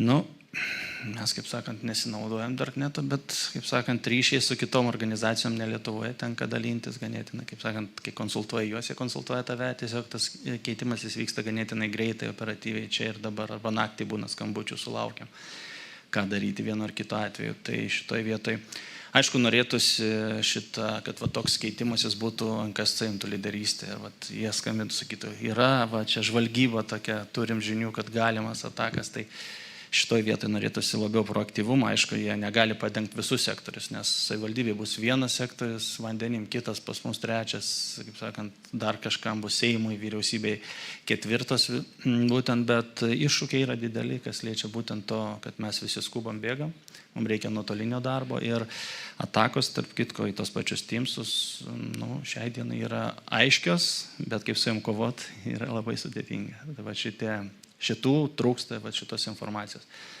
Tai tiek. Mes dar turbūt irgi pastebim tiekimo grandinės rizikos. Tikrai, jeigu tu pats esi pakankamai galbūt stiprus ir atsparus, tai vis tiek yra kibernetinės atakos nukreipiamos į silpniausią grandį. Dažnu atveju ta silpniausia grandis yra tavo rangovai, subrangovai. Ir čia matom tikrai kiekvienais metais vis tų incidentų, kurios būna, kad kitą kartą ir patys informuojam tos rangovus, kad jie turi kažkokių tais bėdų, jie neigia, nors pagal sutartį turėtų jie mus informuoti, būna ir taip. Ir čia turbūt labai aktuali rizika dirbti su tom kitom, su ta tiekimo grandinė, tai vėl kibernetinio saugumo įstatymas tai šiek tiek dengia, gerina situaciją, ko labai norėtųsi visgi, jeigu yra prievolė informuoti apie kibernetinį incidentą nacionalinį kibernetinio saugumo centrą ir tai gali baigtis didelėmis baudomis. Sutartyje tas įrašymas, kad turi informuoti savo paslaugų pirkėją, jisai kažkaip taip nesuveikia, nes yra kitų reikalų, kitų prioritetų, jei tu turi kibernetinę ataką ir kažkaip vis pamiršta informuoti tą šalis ir kitą kartą būna sužinai iš kažko kito. Tai va čia sugalvota mechanizmą, kad bent jau kritiniai sektoriai, kritinės įmonės gal kažkaip visgi gautų tą informaciją, kuri šiaip jau yra jautri ir konfidenciali, ne, jeigu tu gal nenori atskleisti kažko tais. Bet tas skaidrumas jis būtų labai svarbus valdant tiekimo grandinės rizikas, nes tu kitą kartą nežinai, kad kažkas galbūt patiria kibernetinę ataką jau savaitę laiko, bet nelabai ką dėl to daro. Bet jis tavo yra didelis paslaugų teikėjas. Tai techniniam priemonėm šitą galima kažkiek tai suvaldyti, bet vis tiek turbūt ne iki pat galo. Ok, diskusijos laikas labai greit eina į pabaigą, aš gal tokį pabaigai, kad prie žmonių šiek tiek prieiti, vis tiek svarbu, technologijos, mes čia visi užsisukę, CISO žino, ką reikia daryti, bet kaip mokot darbuotojus ir kiek juos testuojat? Labai trumpai, kokiam lygiai, ar naudojatės NKS pratybom, Fishexo, ar daro testavimus patys, ar perkat paslaugą iš išorės tiesiog, ar siuntinėjat phishingo laiškus, ar daro šiek tiek giliau su skambučiais, SMS žinutėm ir panašiai. Kiek šitam investuojat į žmonės, nes, ką Mindaugas minėjo, per atakas į Teamsus, tai dažniausiai žmogus bus tas, kuris turės atpažinti arba... Šiaip naudojamės NKS platformą, bet šiaip viską darom patys, savo jėgom, savo, kaip sakant, lėšom. Ta būtent socialinė inžinierija esam ganėtinai stipriai išvystę, nes, bet čia vėl priklauso, kaip sakau, ne kiekviena organizacija gali savo tai leisti. Va, studentus du turiu, jie žino mano socialinės inžinierijos paskaitas, kas tai yra ir vėlgi priklausomai nuo lygio, kuriam lygmenį, kokioj grandy yra darbuotojas, tai vadovam vienos paskaitos yra pavaldiniam, kaip sakau, tam administratoriam kitas, IT trečios paskaitos, bet dirbam ir ganėtinai dažnai šiaip. 2-3 paskaitos į ketvirtį būna. Ir to... Biurokratiškai kartą per metus susidedam varnelę. Oi, ne. Mes, pavyzdžiui, po pratybų, būna pratybos, po pratybų tą pačią dieną yra vakare paskaitos, kas buvo blogai, ką reikia daryti. Bet galiu pasakyti, kad iš tikrųjų žmogus lieka žmogum. Čia šito nepakeisi ir tą gauti iš phishingo nulį dar nepavyko niekam. Privačiam sektoriui pavyko, bet viešajam dėja galiu nulį. Scenarijos priklauso, visada galima padaryti taip, kad gautum nulį, bet nieko nepasieksi. Ne, suprantat, čia labiau psichologija. Aš sakau, man daug tenka daryti, būtent tos socialinės inžinierijos, tai modeliuoja versliai yra labai paprastai. Atsidarysi užkrėsto laišką, rytoj tu nebedirbi. Viešajam sektoriui to padaryti negali. Ir tai veikia. Tai su didelėm verslo organizacijom teko testuotis, tai patikėkit. Mes padarom paskaitas prieš kokias 3-4 savaitės, paskiau po mėnesio atliekam testavimą. Jeigu iš kokių 70 žmonių geriausiu atveju vienas. Viešajam sektoriai iš 70 geriausiu atveju kokių 17. Taip. Na, pas mus matyti hybridinis variantas būtų, mes naudojamės ir NKS labai aktyviai, bei, pavyzdžiui, kokie galbūt pasiekimai būtų iš mūsų pačių organizuojamų dalykų, tai ar turim tokį tiesiog elektroninį pašto dėžutę tartinas@vilnius.lt ir edukuojam žmonės patys, kad jeigu kažkas jums neaišku, jūs siunčia tenais. Net, aišku, čia toks vėlgi reversinis dalykas, kai kurie yra tokia padidinta paranojos dydžių ten siuntinėja ir eina ir kalbam ir aiškinam ir tai gyvai ateina pasakyti, o kasgi čia buvo, tai mes kažkaip geranoriškai tą dalyką darom. Na ir gal galėčiau paminėti, kad šiandien skambėjo savam kaime pranašų nebusi, tai kartais pasikviečiam gamintojų atstovus su įdomiais pranešimais apie tendencijom ir madom, kas vyksta. Ne? Tai tas dalyką gamintojai čia, aišku, nesakys kokie, bet jie tą dalyką daro net nemokamai. Galima jų paprašyti, kad jie irgi ateitų, papasakotų, turi gerų lektorių. Tai manyčiau, toks hybridinis modelis atneša kažkokių geresnių rezultatų. Aišku, čia kolega paminėjo, kad niekada dar nebuvo taip, kad pas mus nepasimautų niekas, matyti ir artimiausiu metu mes to ir nesitikėm, bet tendencijos gerėja ir manau, čia net jeigu mes kalbam apie KPIs ir ten vadovybei pristatymą, tu tai rodai, kad pas ten tą kreivę į gerąją pusę linksta. Tai. Dėkui. Ir pabaigai, Raimondai. Tai KPIs turbūt Pas mus yra bent kartą į mėnesį phishingo testas. Sakyčiau, su paskutiniu phishexo testu, tai mes jau vartotojus ne tik mokom, bet ir taip normaliai gazdinam. Scareware. Kitas turbūt bent kartą į mėnesį kažkokią žinutę ar kažkas tai tokio edukuojančio aktualiausia tema, priklausomai nuo situacijos.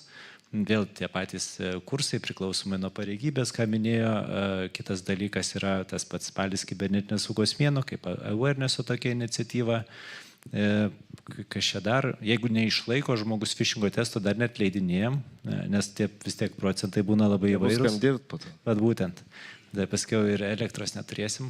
Ir šitoj vietoj, ką padarom, tai turi perlaikyti tą socialinės inžinerijos kursą kaip baudą, išlaikyti testą per naują, nes vieną kartą neišlaikyti, tai reiškia, reikia kartot.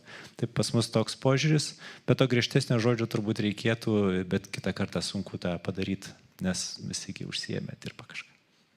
Gerai, tai ačiū diskusijos dalyviam. Dabar klausimai iš auditorijos. Turim 10 minučių, tai galim padiskutuoti. Kelkit rankas drąsiai, klauskit. Arba niekas buvo neaišku, arba labai viskas aišku. Tai yra klausimas.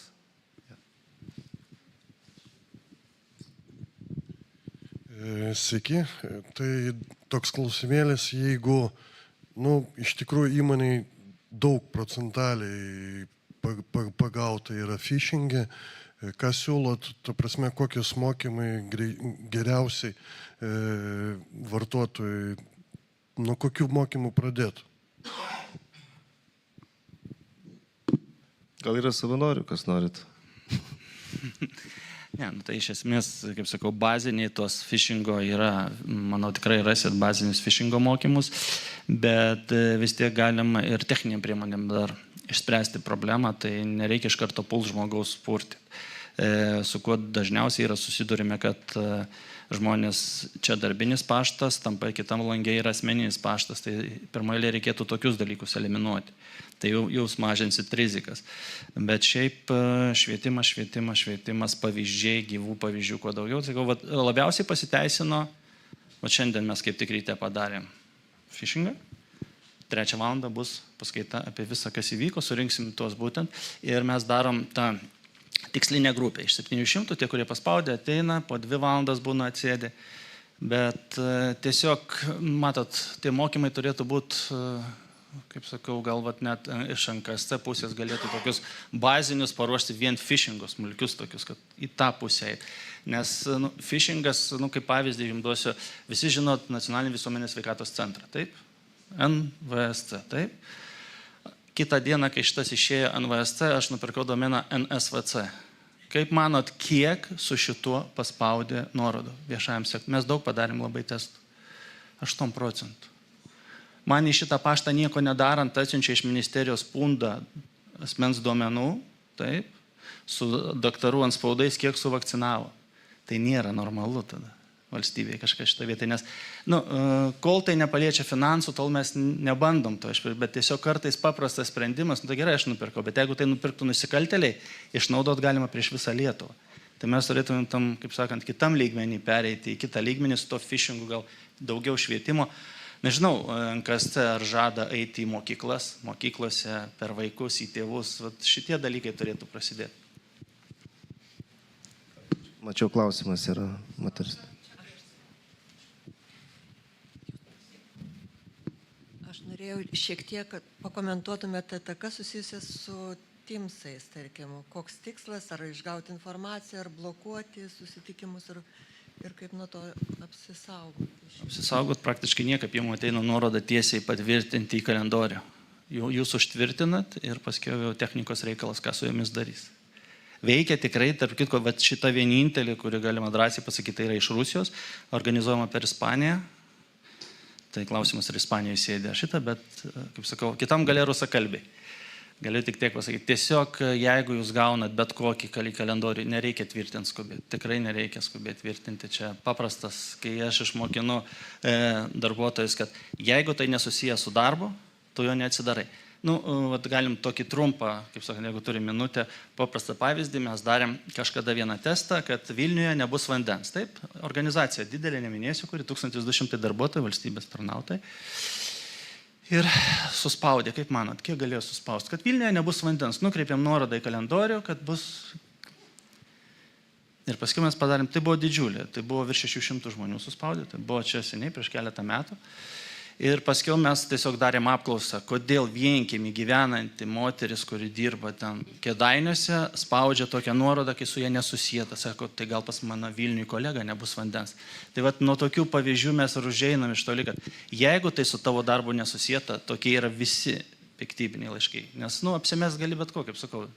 NSVC, Nacionalinis sveikatos visuomenės centras, viskas tiesa.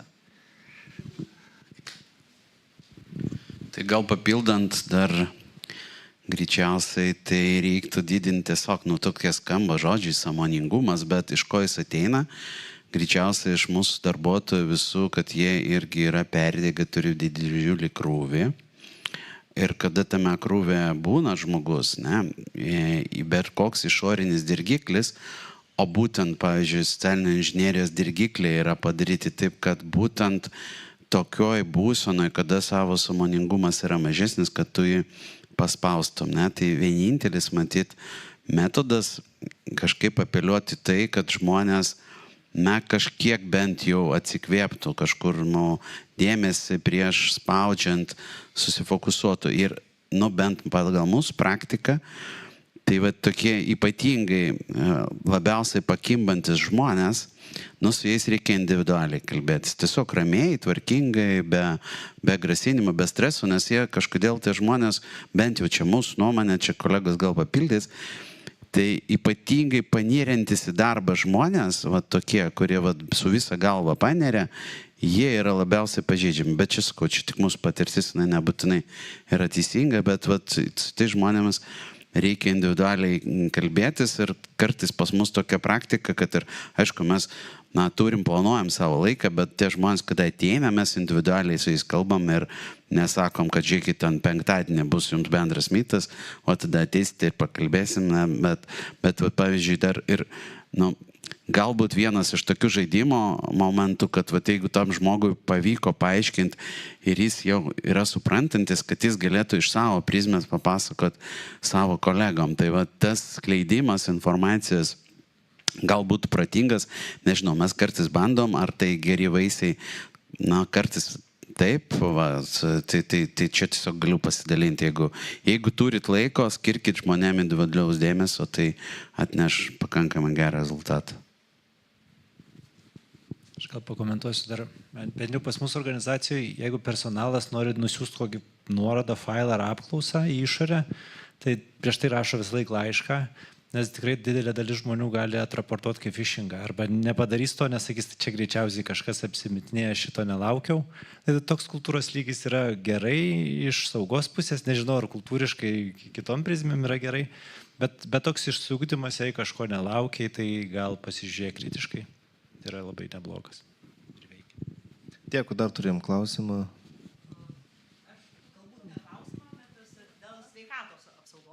Sektoriaus girdėjau, kad kolega užsiminė, tai tiesiog ar gali būti, kad ta priežastis dėl to, kad prieš tai sveikatos apsaugos įstaigos nebuvo įtrauktos į tų kritinius įstaigos tarpą ir tiesiog ta edukacija buvo visai nevykdoma. Nulinė faktiškai buvo. Jeigu tu nevykdai tos edukacijos, tai taip staigiai visi nepasidarys sąmoningi ir edukuoti. Taip, bet čia šitas, ką sakiau, pavyzdį, čia labiau tų, kurie kūrė tą domeną, kaip sakau, problema, kad jie nepažiūrėjo į priekį, kas gali būti ir kaip iš tą išnaudoti. Būtent šitoj srity. Tai čia... Bet čia, kaip tu formuluoji, kai užsakymą tiekėjų, tai tu turi ir suformuluoti tuos reikalavimus, nes jeigu tu nesuformuluosi, tai tau bus problemos. Taip, tai šitoj vietoje CISO ir turėtų būti, kaip vienas iš pavyzdžių. Taip, jeigu jūs registruojate kažkokį tai ekstra domeną, taip, kuri bus komunikuota su visa Lietuva, jūs iš karto numatot galimus sukčiavimo atvejus. šalimais dar 5 domenai į vieną pusę, į kitą jie privalo būti išpirkti, nes kitaip jūs jo nesuvaldysit. Bet čia tarptautinė praktika jau sena. Čia kai buvo ant į raidžių pasimovęs Apple'as, tai visus į šoną išpirko. Tai šitoje vietoje taip. O šiaip, kas liečia savivaldybė viešojo sektoriaus, reikėtų atgaivinti. Aš tą idėją gaivinau prieš gerus 5 metus, kad atkurti bendrą government paštą, kad turėtų viešasis sektorius tarpusavį susirašinėdamas, jam nekiltų problemų, kad tai yra netikras. Kaip sakant, inboxas bus su laiku, 3 mes turėsim ar 4 inboxus. Patikimas, mažiau patikimas, nepatikimas ir viskas. Mes jau praktiškai link to daėjomės, susivedę tarnybą, su ko bendraujam lietuviškus paštus, tai mes jau šitą pasidarę tokį, kaip sakant, pradžia yra, bet galima tai padaryti valstybės mastu, aš manau, tai nėra sudėtinga. Aš turiu klausimą, šitoje vietoje sertifikatais, kad būtų pasirašomi laiškai, nepaprastesnis sprendimas. Paprastesnis, bet tai čia bus uždaras tinklas. Tarp kitko, čia ateitis, man nemažai tenka bendrauti su Microsoft Security visų sprendimų, tai susibūrė, šito klausimu yra 4, Microsoft, Amazonas, Google'as, jie žada, kad bus tik sertifikuotas paštas, pirminis, kad mes praktiškai inboxas bus saugus, jau sertifikuoti visi bus. Laiko klausimas, čia gali būti 2 metų kažkur, 2 metų projektas, kur mums daug dabartinių problemų atkris, nes kitas jums neparašys tiesiog. Bet čia yra globalių lygių dabar yra šitas užėjimas. Bet mes valstybės mastu galim kol kas governmentą pakurti. Dar turim klausimų? Turim ranką. Dar toks techninis klausimas ar filosofinis gal. Matom, kad blacklistai ir NKSC ir kiti sunkiai veikia, nes galima per 5 minutės naujo susikurti domeną ir panašiai. Kokia idėja ir pamastymai apie whitelistą turėti, čia buvo pavyzdys pašto atveju, bet ir kitais atvejais, nes valstybinės paslaugos turi, 1000 domenų ir normaliam žmogui neįmanoma suprasti. Kaip, whitelistas jau buvo šnekėta, čia 16-17 metai, kad kiekviena organizacija turėtų turėti whitelistus, valstybės mastu kritinė infrastruktūra, tas pats kertinis jau tikrai turi, nežinau kaip dabar bent jau planuose, kai prieš 5 metus teko dirbti, tikrai buvo tokie planai, kad tas governmentas kritinė infrastruktūra būtų whitelistinama. Bet labai didelė dinamika iš tikrųjų yra ir tie kūrimasis irgi, matot, jūs jeigu vietoje dirbat Lietuvoje, viskas gerai, bet jeigu prasideda tarptautiniai, tai viskas, tu to niekaip neišvengsi.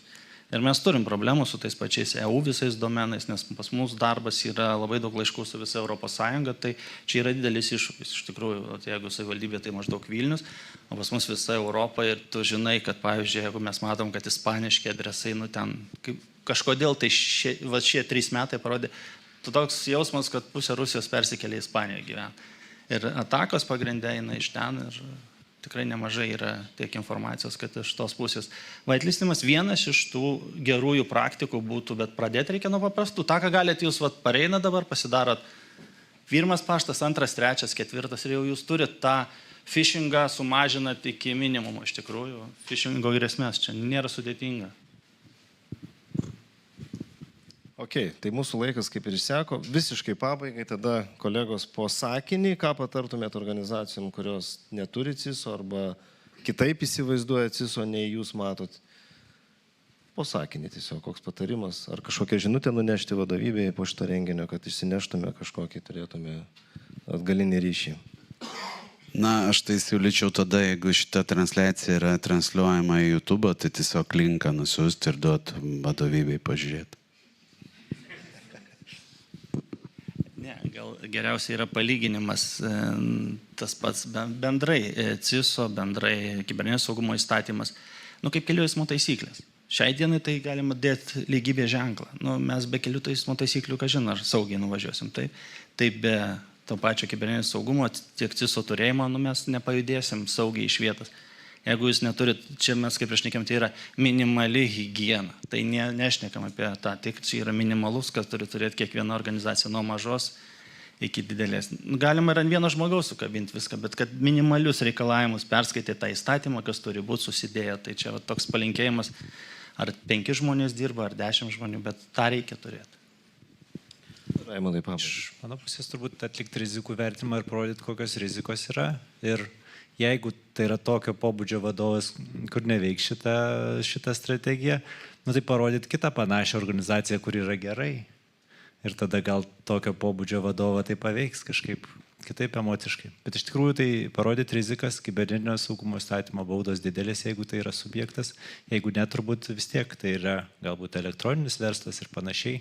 Jeigu tai yra startupas, matyti labai didelės brandos tikėtis negali pradiniuose etapuose, tai tą irgi reikia gerai suprasti, ko tu prašai, ne kokiam kontekste. Gerai, ir tada aš paskutinį gal tokį pastraipą, ką aš išgirdau ir ką sakykime, spėjau pasižymėti, tai svarbu CISO vieta organizacijos struktūrai, tai yra įgaliojimų turėjimas, prieimas prie aukščiausios vadovybės, jeigu nėra valdybos, tai prieimas prie vadovo, nes kitu atveju jausiesi vienišas ir tikrai nepavyks pasiekti tų tikslų, tai ir mano patirtis, ir kolegos gali antrinti. Svarbu bendruomenės kūrimas, kad nesijaustume vieniši, neperdegtume, tai ir statistika rodo, kad ir buvo skaidriai paminėta, įtampa, daug sprendimų, daug nepopuliarių sprendimų, tai svarbu, sveikata svarbiausia, emocinė būsena svarbiausia, tai tiesiog vieni kitus palaikykim ir neperdėkim. Kompetencijos, svarbu techninės žinios, bet man atrodo daug svarbiau yra tos minkštosios savybės, tai yra empatija, lyderystė, gebėjimas komunikuoti, nebijoti priimti sprendimų, mokėti kalbėti paprasta kalba, nebūtinai techninė kalba. Taip, techninių žinių reikia, bet tie dalykai mano supratimu šiandien ir tai, ką aš pats patiriu organizacijoje, yra svarbiau, nes aukščiausia vadovybė tuos kitus dalykus nori žinoti, ką ir kolegos sakė, paprastai skaičiais, kaip sakant, ūkiškai pateikti informaciją. Na ir resursai ir kompetencijos yra iššūkis, bet viską galima suvaldyti. Galim dalintis informaciją, naudotis nemokamais įrankiais, pirkti paslaugas, pirkti mokymų paslaugas, pirkti testavimų paslaugas. Yra organizacijų, kurios sėkmingai tą daro įvairiais pjūviais, ne tik primityviais phishingo laiškais, bet yra tam tikri scenarijai pritaikyti organizacijos, sakykime, brandai ir taip toliau. Tai toks gal ir ateitis, aišku, laukia daug reglamentavimo, daug iššūkių, daug biurokratijos, bet visa tai eina dėl bendro tikslo, tai yra kibernetinio saugumo užtikrinimo. Tai ačiū diskusijos dalyviams, ačiū NKSC už kvietimą.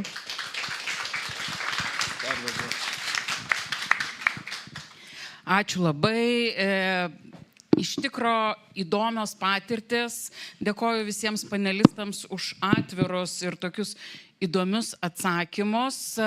Mūsų transliaciją internete stebėjo vienu metu virš 200 žiūrovų. Tai matosi, kad tema yra aktuali. Apklausoje sudalyvavo šiek tiek mažiau. Turim 45 atsakymus, iš jų 80% sakė, kad taip reikia. Tai mes šitą sprendimą ir balsavimo duomenis nuvešim savo vadovybei ir atsižvelgsim ir į komentarus. Ir iš tikrųjų labai vertingi jūsų pastebėjimai dėl to kanalo svarbos. Bet čia ne vieną kartą buvo paminėta, kad ta bendruomenė žmonės, kuriuos pažįstam, kuriais pasitikime, yra svarbu ir gyvi susitikimai nepakeis jokio čato kanalo. Tai mes gyvus susitikimus pratęsiam ir pasisemdami gerosios praktikos iš pirmo pusmečio, spalio mėnesį keliausime į Kauną ir kartu su Kauno technologijų universitetu, su Šarūnu, ruošiame jums labai tokią įdomią diskusiją, šį kartą gal mažiau susijusią su kibernetinio saugumo įstatymu ir jo įgyvendinimu, bet pasižymėkite savo kalendoriuje paskutinį spalio antradienį, prenumeruokite YouTube kanalą, kad ateitų priminimai, kai prasidės transliacija, jeigu negalėsite atvažiuoti iki Kauno. Ir sakau, iki kitų susitikimų.